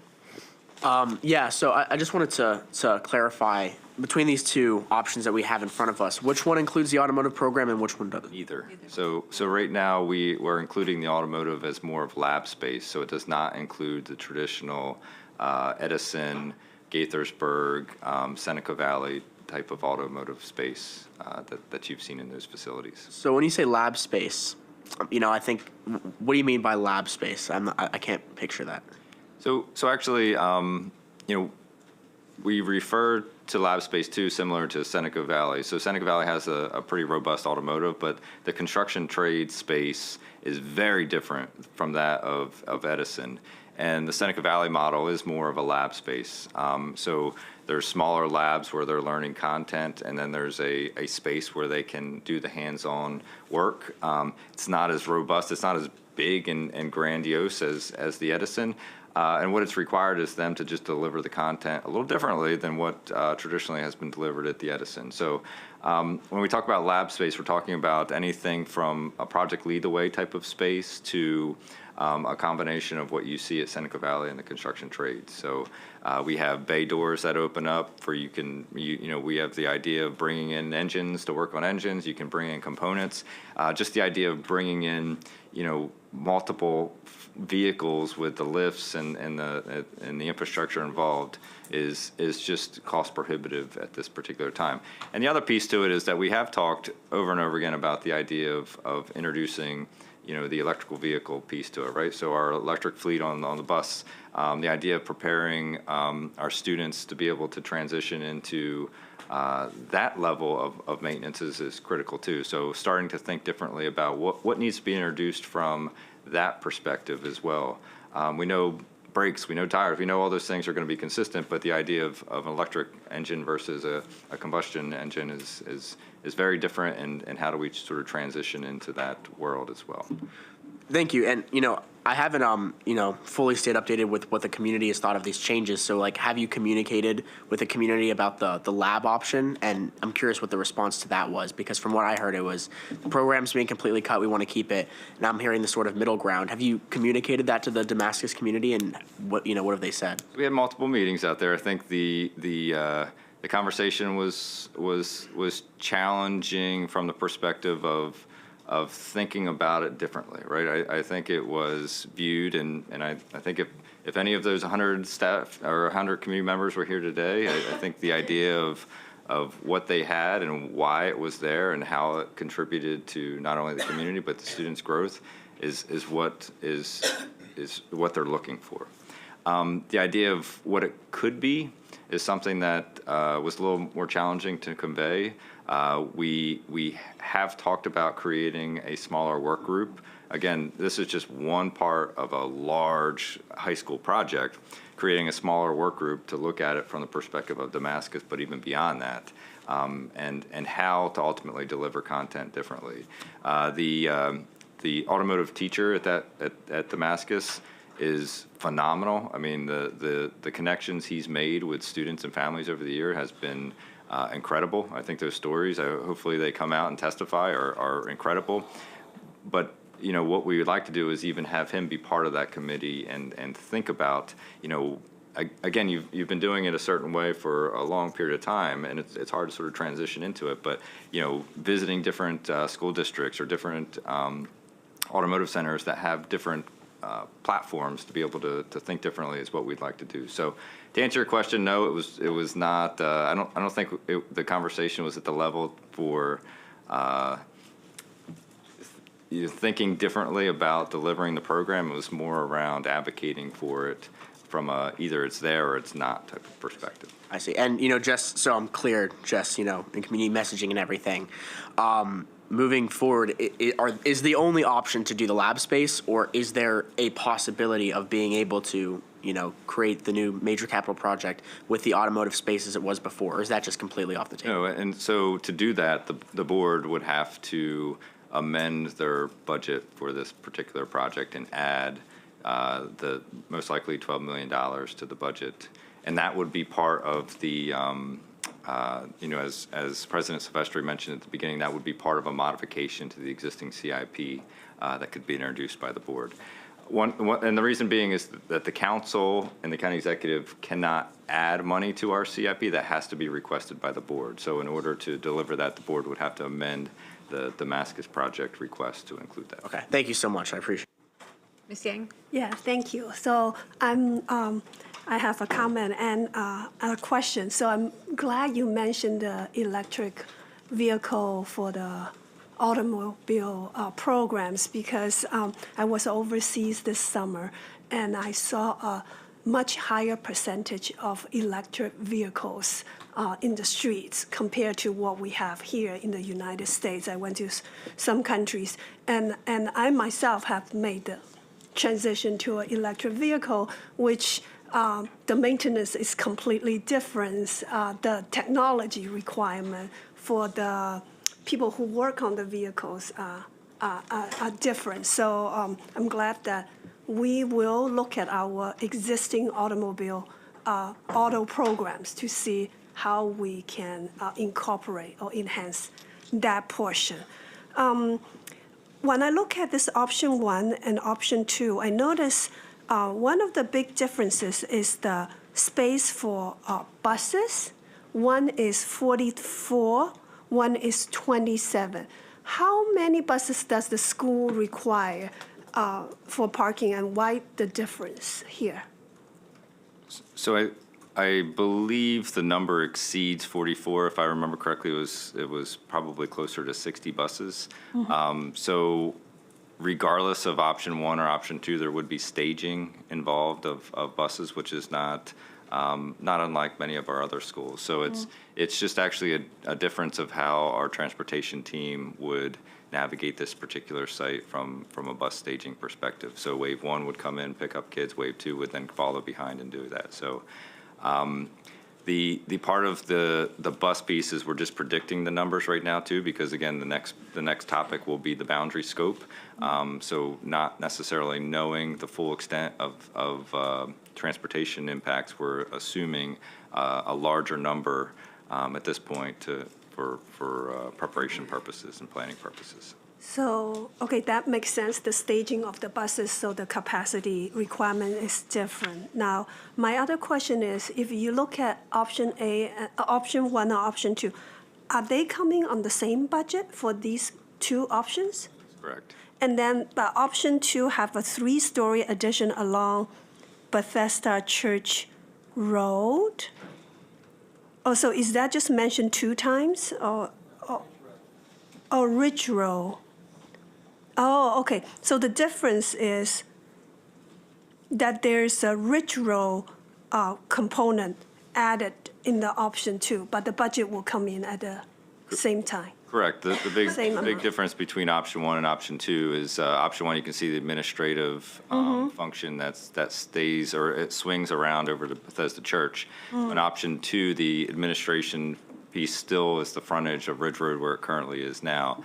The idea of option two over option one is that the challenge with option one is if you're traveling down Ridge Road and we just made an investment of $200 million in this particular school, you don't see it. It's sort of hidden behind the corner. With option two, it basically creates a brand new frontage of the high school. So as you come down the main road, which is Ridge Road, you see the new face of Damascus High School. So I think those are the two big differences. I do think we're not asking the board to vote on option one or two. It's really around the budget, but I think there was definitely some energy around option two.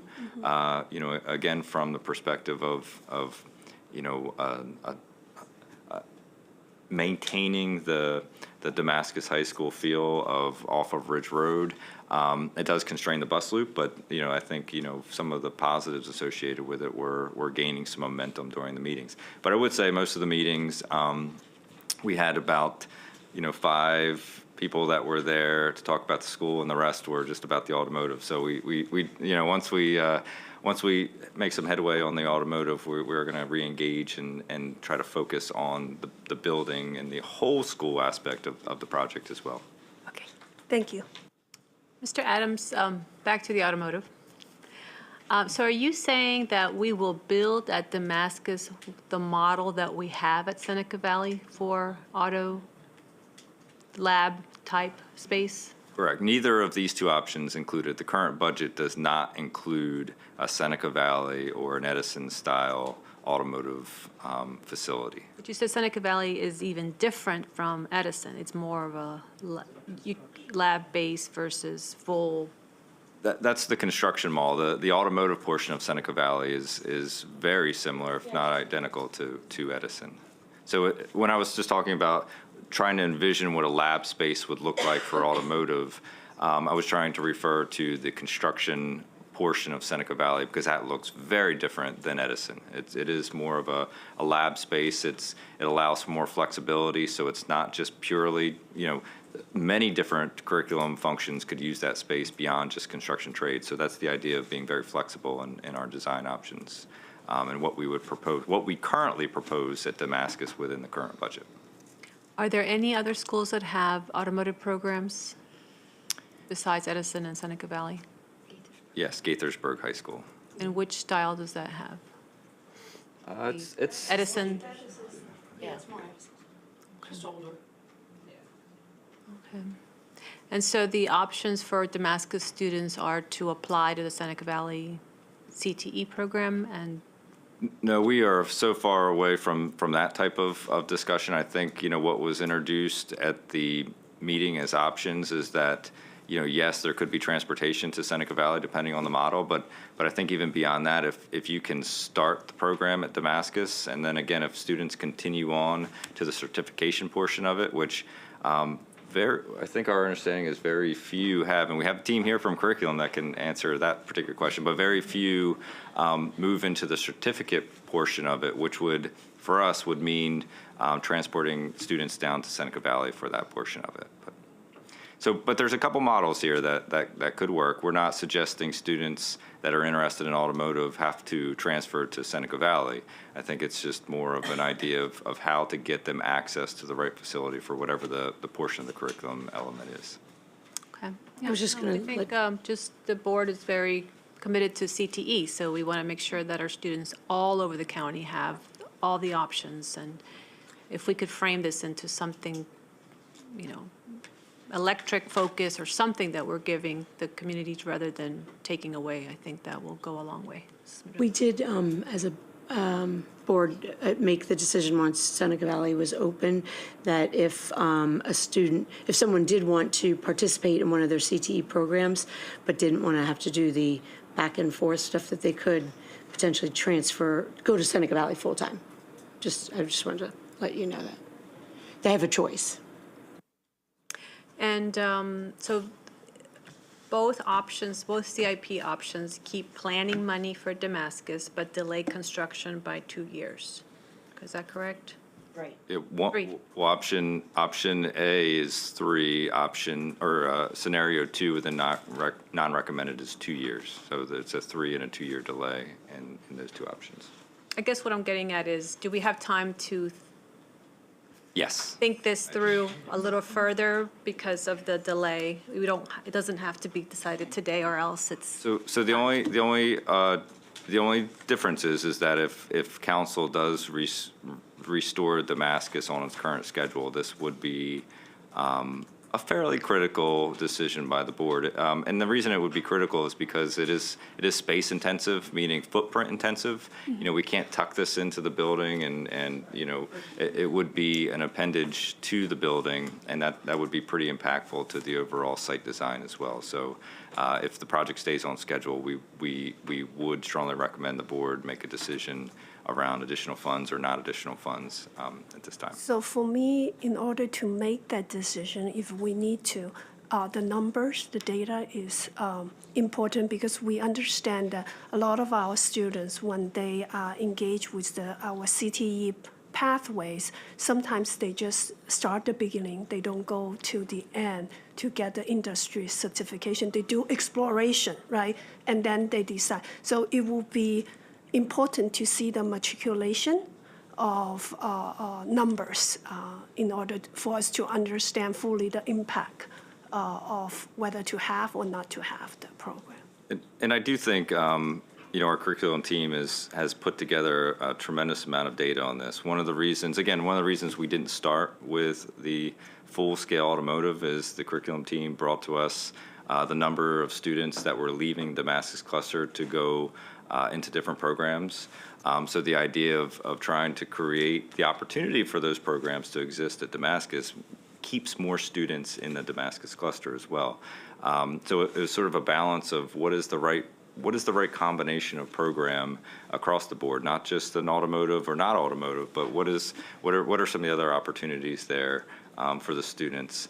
And I do believe that there is a survey that's going out to students, an interest survey around, you know, different programmatic demands or interests that I think could be incredibly helpful along the way. And Ms. LaGrange is definitely coming down that can answer any of those questions. Yeah, sure. Good morning. Good morning.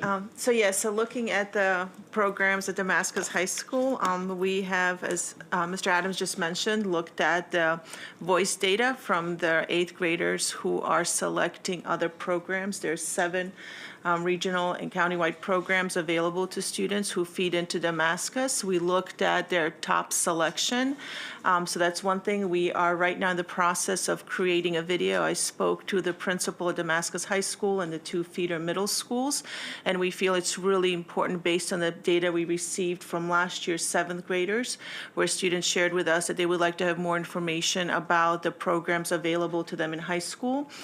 We are right now creating a video that will be available to students, current 8th graders. The 7th graders will have information about all the programs later on in the year, and we will be sharing that with the schools. Again, we looked at the data for current students who looked at the programs, and so we're really cognizant of not just the completion, which I think is critical in thinking about the blueprint. Currently in the programs, for the automotive programs, there's a 60% completion rate for all the sites, and we're also looking at what do the students want. So for example, one of the most popular programs are Project Lead the Way type of programs.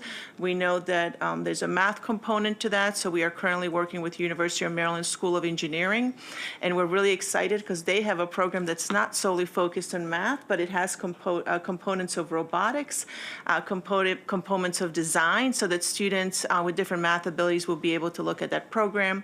We're looking at different programs in health professions, and then of course making sure that we honor and respect the program, the auto program that has been there for 40 years and has a strong tradition in the community. So trying to balance student ask, student voice data, looking at opportunities to students so they can stay in their local high school, We like the fact that we have excellent programs throughout the district, but we also think it's important to have robust programs at each high school so that students have an option to stay and not feel like they have to go to a different location.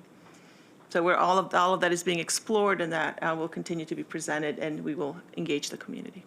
Ms. Harris and then Ms. Wolf.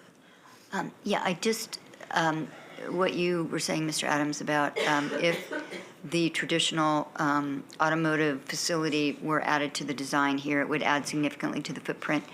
So I'm looking at the design here, and every one of the shapes on these two diagrams that appear are white. That's private property, right? That's not under, okay. So we would be just looking at really the area there encompassed by, Bethesda Church Road, Ridge Road, and whatever that side street is, to add that to. And looking at both of these designs, that looks like the space is tight, so something would have to go. Or some of the external, like parking would have to go if you were going to add that space. Or make something multi-level. That's correct. I think, again, a big part of this is trying to balance parking, trying to balance pedestrian safety on site, those types of things. So the more likely scenario would be that it would be disconnected from the main building, and that there would be a parking impact, as well as trying to create the necessary pathways between the building and the auxiliary building and the main building for students throughout the day as well. So, Parking garage. I mean, I'm just, looking what Sims students have had to do for, since 1999 to get down to that gym. I mean, that's the least thing that we would need to worry about, was making that pathway for students, I think. So, okay. Ms. Wolf? Can you tell me, does the Gaithersburg, Edison, and Seneca Valley Automotive Program, are they equipped for electric vehicles? Are they equipped to train on electric vehicles? Not at the current state, and so that is something definitely that we would want to explore. I think there's interest in that, especially as we work closely with the different automotive programs, dealerships in the area. So there's certainly an interest in exploring that. It would seem to me that this is a great opportunity to do that at Damascus, because it'll be the newest program, and it's not available anywhere else. And I imagine, and I could be wrong, it might need a smaller footprint than the traditional vehicles. But I just think this is a great opportunity for them, especially if you would have enough space to allow people to come from other areas to the program. Thank you. all right. So if we can go to actually the 2 slides from here. I will be brief on, but I will just mention Burtonsville, and again, we wanted to bring Burtonsville and Joan Lelick to the table. More so because obviously there are 2 different scenarios in the non-recommended reduction, one with a delay and one without. One of the things that I would say around Burtonsville and Lelick as well is that there are other impacts to these projects. And I would remind everyone that once Burtonsville moves into their new facility, we will repurpose the existing Burtonsville as a early education center. If you remind everyone, we're building Greencastle smaller in order for that to move. So any delay actually causes a significant trickle effect of impact.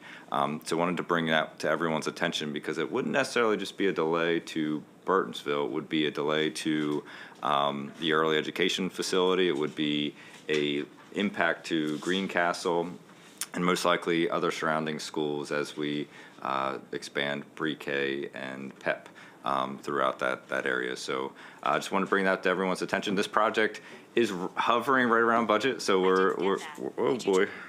Let's stop talking. This is hovering right around budget, so we don't anticipate, hopefully don't anticipate coming back for additional funds, but we're very excited about this, probably one of the more beautiful buildings that's been designed, and I think the community is very excited, and so are we, to hopefully get started right away on this one. So just wanted to bring Burtonsville, and then if we go to the next slide, Joe and Lullock is again another one that's impacted by the non-recommended reductions. And so the impact here, though, is again, it's from a time-sensitive perspective. Joe and Lullock is scheduled to move off-site. They're going to relocate to the Fairland Center this summer. So a delay, obviously, as we're preparing for the move, a delay would be a dramatic shift in the preparation of staff, students, and community members. So, this is again a critical project for us. This is, I think, majority, if not all, walkers to this particular school. So the transition to Fairland is all bus riders. So again, preparing families, spending the time to get them ready for that is going to be a heavy lift. And we are worried that a delay in April or May is going to be really impactful to this particular project. So, this one is trending a little higher over budget. We don't necessarily, we're working very hard to bring it under, but we are seeing it at the moment about a $4 million over budget scenario. That we still have a little bit of time to try to close it. But if it does become over budget, I think there are scenarios for us to do a transfer and a supplemental appropriation and a few other things without necessarily amending the overall CIP. So, but just wanted to bring this one to you for impact, and obviously just to remind everyone of these incredible projects that have been presented before. Yeah, I have a question. If you move Joanne Lullock to Fairland, which I understand you have to do, how do the parents get to participate in the education? How are they going to get there? Because the majority of them don't have the convenience of an automobile. So we are spending a lot of time, obviously, with our transportation team, but also the county transportation teams around what are the access points between this community and the Fairland Center. That is an important one. I mean, I think, we actually spent a lot of time during the community discussions around the pros and cons of staying on campus versus off campus. And I think overwhelmingly the families supported moving off for the sake of the students, and that we would continue to work with them around the barriers of getting, let's say a student is sick during the day, how does a parent with no transportation get to the student, those types of things. So we're continuing to work through those challenges, but I would say this was overwhelmingly supported by the community. This is not a MCPS forced option. We provided multiple avenues for this particular project, and this is the approach that was selected. Absolutely. I know they support it. I just wonder how they're going to get to it, to come to evening activities and things like that, things they may not have even thought about. So I want to hear about that when you all get some kind of plan together. Thank you. Ms. Yang? So looking at our scenario A and scenario B, so both these schools stay on track in scenario A? Correct. In A. Okay, but for scenario B, they will be delayed 3 years. 2 years. 2 years. Both of those will be delayed 2 years. Okay. I just feel like with all the community engagement and the work we have done, it will be, I know it's not our choice, but these, for the project, stay on track. It's important. Thank you. All right, so the next slide was just general discussion, but maybe we can move right into the boundary scope discussion, and I'll turn it back over to Ms. Karamihas. So this discussion, we're going to go through these slides, but we do have another meeting next week. So I think that we can get a lot more in-depth at the next meeting. So this is just, we will bring back the exact slides, and if you ask any questions, we'll incorporate that. But I just wanted to say that this will be more like an overview for today and more in-depth at the next meeting. So as part of the 25 to 30 CIP, the recommendation was to return in the spring after a holistic review of all the needed recommendations on future boundary scope. So we had Woodward that was already approved, and then of course we talk about Crown, that needed boundary scope, and a boundary scope needed also for Damascus. So the items to discuss and review during this process, boundary study timeline for the reopening of Woodward, that needs to be revised because it was delayed 1 year in the last approved CIP. and the recommendation scope and timeline for the new Crown High School and the Damascus High School major capital project. So right there, just the slide, the map shows you what's in green is the approved scope for Woodward. What is in the orange is the schools that were identified to populate Crown, not a approved boundary study scope, just what we have identified over the years, the schools that could populate Crown High School. And again, in the yellow is Damascus and Clarksburg. We have talked about for years that part of Damascus major capital project will be an expansion to accommodate students from Clarksburg, but again, not an approved scope of a boundary, just a school that has been identified. Next slide.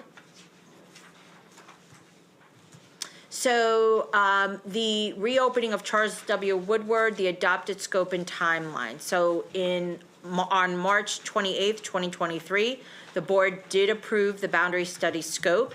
All the high schools in the Down County Consortium, as well as Bethesda Chevy Chase, Walter Johnson, and Whitman. The scope also includes the approved scope of all the middle schools that feed into those identified high schools.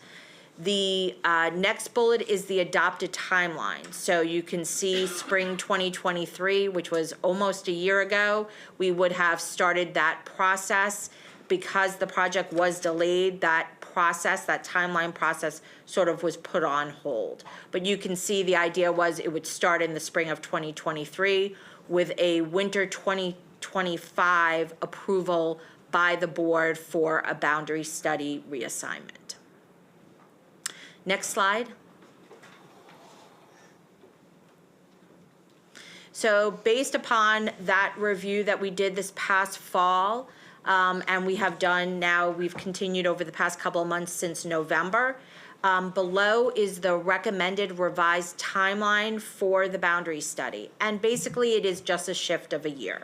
So before it was spring 2023, starting that request for proposal, it is now spring of 2024. So that would happen in the next month or two. In the summer, the board would approve the consultants based upon that request for proposal. We would start preparing for community engagement in the fall of 2024. Early 2025, we would start that process, which would go for approximately a year. It would start in the beginning of 2025 and end probably at the end of 2025. In January of 2026, there would be the boundary study report. In early February, would be the superintendent's recommendation for that boundary study. And then in late February through March, basically where we are right now in our spring amendment process, the board would hold work sessions, public hearings, and action on that boundary study recommendation. As part of the revised, what would go into the revised resolution for the superintendent's recommendation, there is no change to the original boundary study scope, meaning it only includes still middle and high schools, does not include elementary schools. So there would be no change in the scope. It would only be a change of the timeline. And again, Woodward is scheduled to open in 2027. So that is what the recommendation is for Woodward. Next slide. So, do you want me to continue? Yes. Okay, so for Crown High School, the new Crown High School is scheduled to open August 2027, the same schedule as Woodward. The following high schools, as I said, were identified to populate the school. So it was Gaithersburg High School, Northwest, Quince Orchard, Richard Montgomery, and Wooten. Again, and while those schools have been identified, the scope of the study has not been recommended yet. And you can see in the blue is the same from the slide before. Those are the schools that have been identified in the past. Next slide. Damascus High School. So again, Damascus is going to open based on the board's approved schedule in August of 2027. As previously discussed, the major capital project for Damascus is going to expand the school to accommodate students from Clarksburg because that school is significantly over projected. The scope of the boundary study, again, has not been recommended yet. Next slide. So issues for consideration. The new Crown High School and Damascus, again, will be completed at the same time. As previously discussed, Damascus High School is included in the non-recommended reduction. So in both of them, there are delays. The delays are different, but they're both delayed. We do not know, again, until the County Council has final action, what that outcome will be. The clusters identified to populate the new Crown High School are adjacent to both Damascus and Clarksburg, and you can see it in that map. Gaithersburg, we have Northwest, QO, they are all sort of in the same area.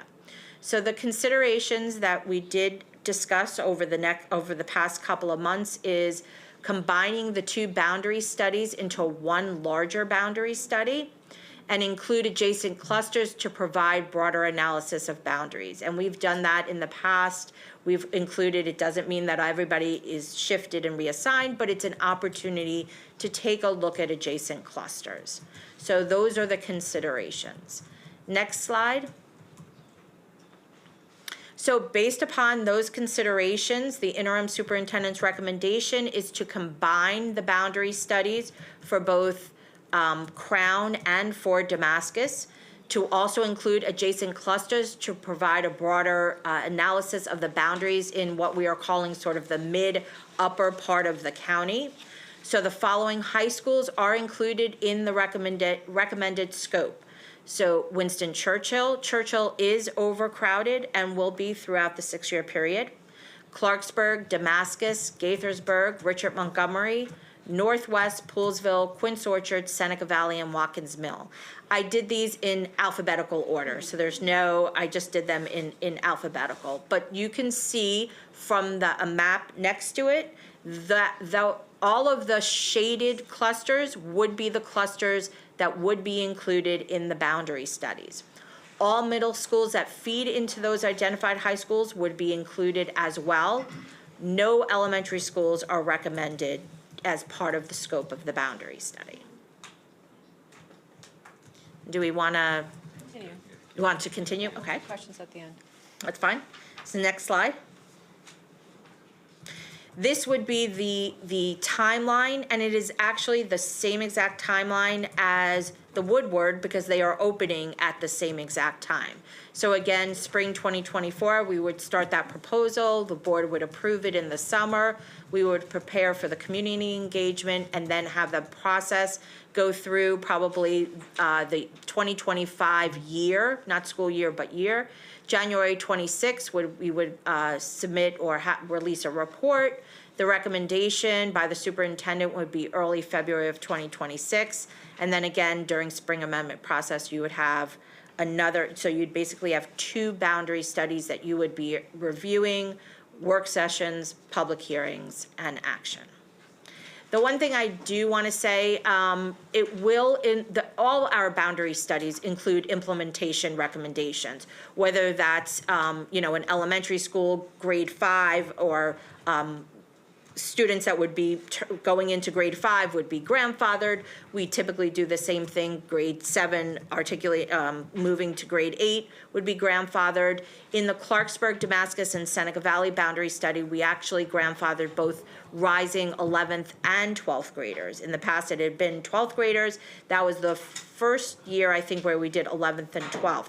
So the implementation will be there as part of the recommendation. And why I'm saying that is, if Damascus is delayed, the boundary study can still occur. The implementation for students moving to Damascus would just be different. Next slide. I think that may be it. Oh, and this, I just wanted to show the slide of really all of the clusters that will be impacted, at least by the recommendation. So you have the sort of the gold is the Woodward study, and the blue would be what we are calling the Crown/Damascus boundary study. And I would just highlight this slide again. When we had the previous conversations with the Woodward study, by including schools like Whitman, there was not. We wanted to make clear that it was not necessarily the idea of moving students from Whitman to, let's say, Kennedy across the entire piece. It's really just opening up the opportunity to look at, what exists amongst all the clusters. And I'll just go back to the board and say that the reason the interim superintendent's recommendation does go bigger is because the wider you go, the more options and opportunities you look at. The narrower you go, it limits what you can do. So the idea here is that you would widen it to explore all options and opportunities. We obviously had many conversations about Seneca Valley. That was a recently completed. But if you start to look at the clusters, it's right in the middle of all these schools. Gaithersburg is one of the big reasons it makes a lot of sense to do these combined. Gaithersburg cluster. The Gaithersburg cluster, or actually I'd take the Crown High School is in the Gaithersburg cluster. So, it cannot not be in the Crown, but it also is right there in the middle of the Clarksburg and Damascus. So the idea of combining the two does make sense, from even that particular cluster. But as you can see, what's left after these two boundary studies that would happen is just, it's Rockville, it's Magruder, it's Sherwood, and the Northeast Consortium. That's what's left. So there's, as we go through this process, I think, I reflect back on the board's issued district-wide analysis, boundary analysis, and we are definitely treading in that direction of really looking at majority, if not all, of our schools during this particular process. But with that, next slide, we just go into discussion. Mrs. Wondrowski? Yeah, thank you for that. And I'm very supportive of the larger scope of it and looking at that. The only thing I would ask is that we really look at the way we proceed as a board in terms of when the public hearings are versus when we have our work sessions versus when our suggested changes are due to be voted on and things like that. People are going to want as much opportunity to provide feedback as possible. I'm going to want it, and I'm sure my colleagues are all going to want to hear as much feedback as possible before making final decisions. And I just hope, I'm requesting, I guess, that we really take a look at whether or not, we have these work sessions and then we hear the public speak, but then we don't get back together and talk about what we heard and what might potentially have come from that. And I think that that's not okay. So I would just like us to really look at how we proceed with a boundary scope of this magnitude. So thank you. And thank you for the work on it. Mr. Said?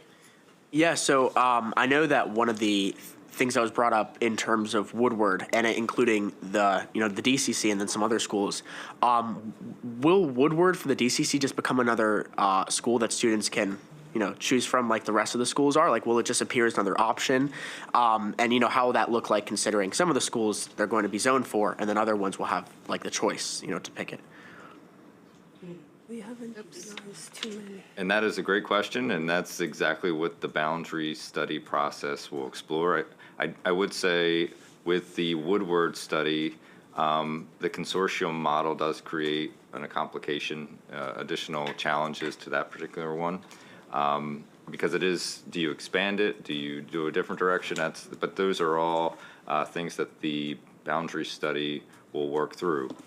We've been spending quite a bit of time developing the scope of work for the RFP. And that type of approach is something that we've been very intentional about building in, different feedback loops, because it's not just geographic at that point. It's now programmatic impact, because the consortium is, for all intents and purposes, more of a program than it is necessarily just the lines of geography around a boundary. So, yes, we will look at that, and it's likely to influence a lot of other aspects to these boundaries as we go through that process as well. Ms. Wolf? I think what I wanted to say has already been said, but I just wanted to show my support for looking at the adjacent clusters. That was part of the original boundary study recommendation, and I do think that we do have some opportunity to look around the edges of our clusters and see what we can do, especially those in close proximity. So thank you. Ms. Yang?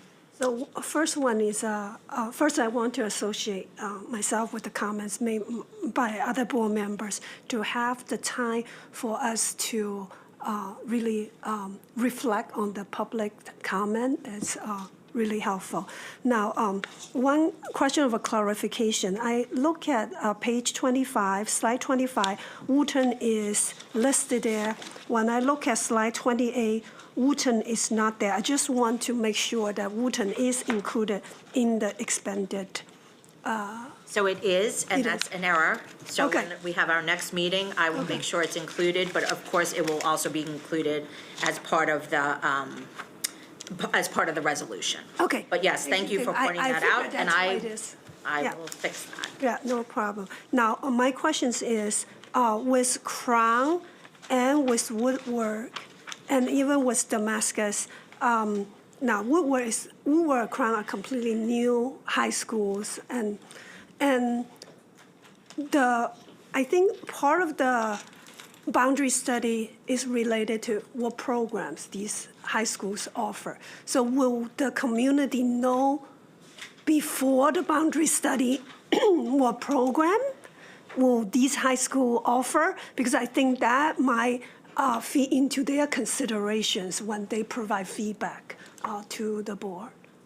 And that is a great question. And actually, when we think about a boundaries of this magnitude, the programmatic side is actually the most complicated portion of it. You know, the geography is pretty straightforward. So the curriculum office has been taking the lead in terms of how to organize offerings, even looking at different opportunities. When we think about even opening Crown and Woodward, the idea has always been, is there a program element that's going to be associated with those schools? And I think that's still a discussion point, but also taking a step back and looking at what are missing pieces at the other schools. So you heard Ms. LaGrange talk about Damascus, getting that feedback from students. Where are students going after different programs? What's the desire? What's the need? So almost taking a look back at a lot of our existing schools and seeing what we have, what we don't have, and trying to navigate that as part of the overall boundary. But I would say program decisions are not part of the boundary study. So that's going to be a parallel discussion along the way.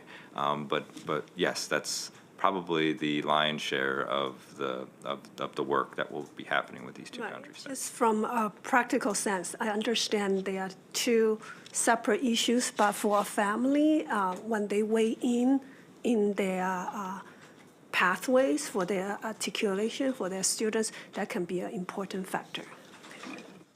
Mrs. Modrowski. Yeah, just to clarify, so the boundaries, I totally get, been here a while, the difference, that it's different for the programmatic aspect of it versus the geographical aspect of it. But the company that's going to be looking at our boundaries, will they be looking at any of the programmatic stuff? Because, again, we've talked in the past about, should there be a consortium and things like that? And I'm just curious as to if any of that stuff is being included.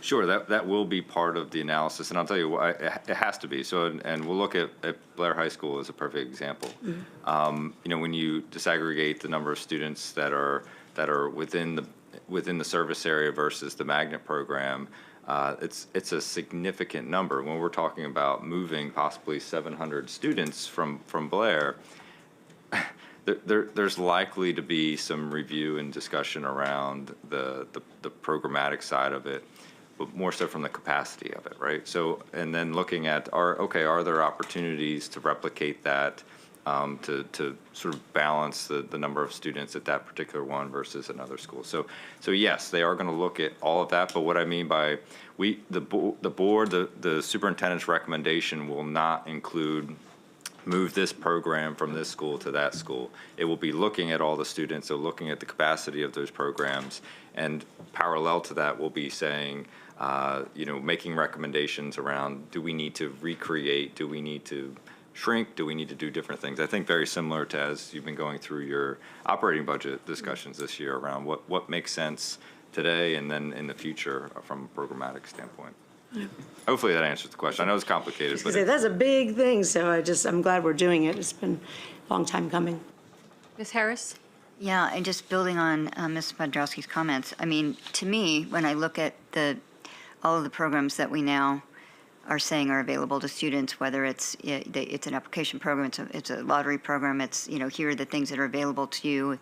You're a rising student, assigned to the Watkins Mill High School, whatever. I have to wonder if we're just getting too fragmented, because some of our really popular, really high-quality programs that are so very isolated and aren't truly accessible, maybe this will be an opportunity to really look at how ensuring that we are truly franchising things like the Global Magnet Program at Poolsville, CAP at Blair, VAPA at Einstein, to more sites so that they truly are more accessible. But I did want to mention, I was at the Minority Scholars Program inaugural anti-racist film festival on Saturday, and the winning entry was a documentary created by a student at Blair, and it was very aptly named School Within a School. And it looked at the history of the magnets at Blair, who's in it, who was intended to be in it, why, and it really does get to the heart of some of the issues that I think we're trying to grapple with, and we're trying to grapple with in 2018 and 2019. But one question I have goes back to the first part of our conversation today. In both scenario A and scenario B, it was maintaining planning funds, delaying construction funds for several projects, and one of them was Cold Spring. And I'm just wondering, in light of my concerns about that project and that cluster generally, when we say maintain planning funds, what's the dollar amount on there for one school, for like Cold Spring? I'm guessing it's kind of de minimis, but. It typically, and we'll get you the exact figure, but it's under $2 million for an elementary school from a planning perspective.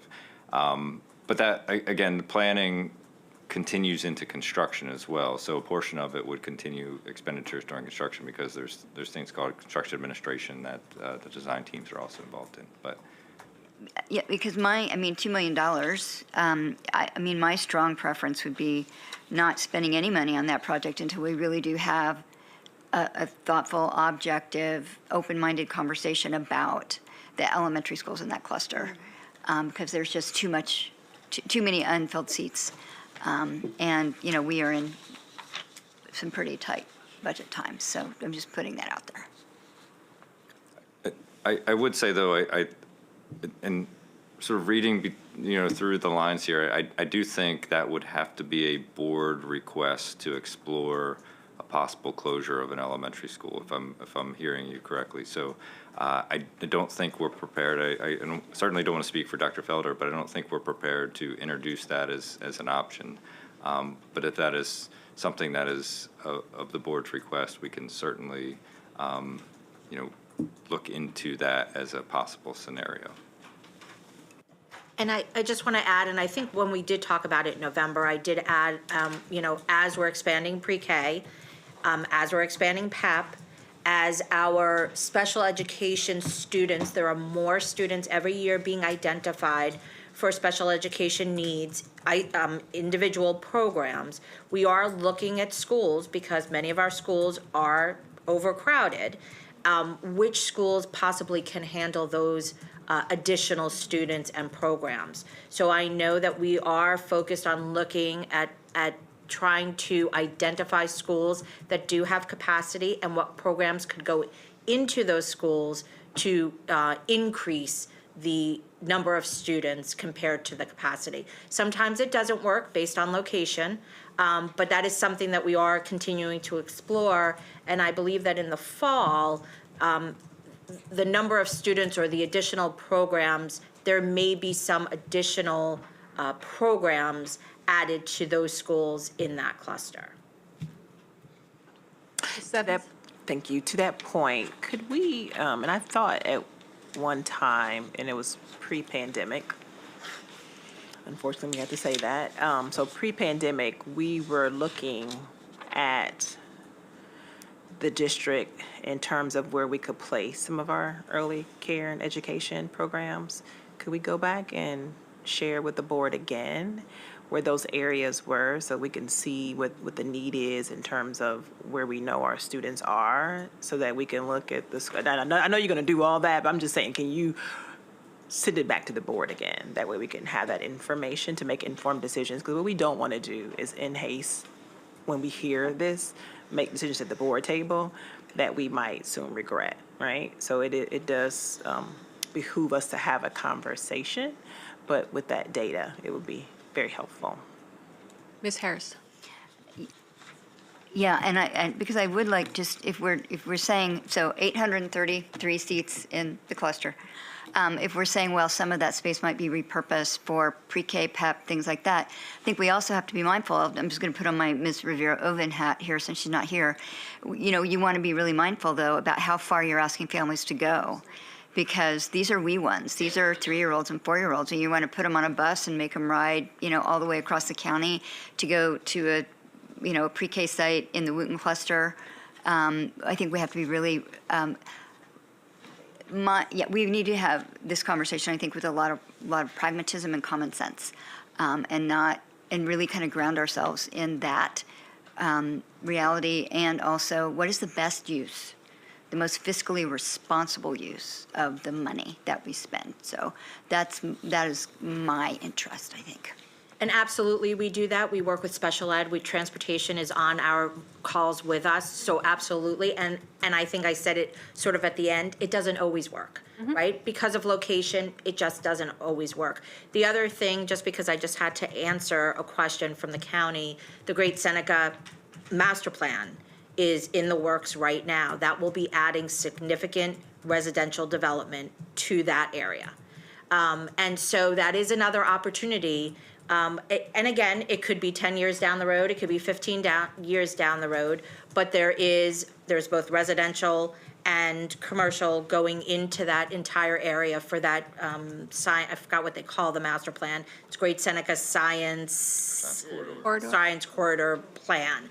And so there is residential being recommended for that area as well. Thank you.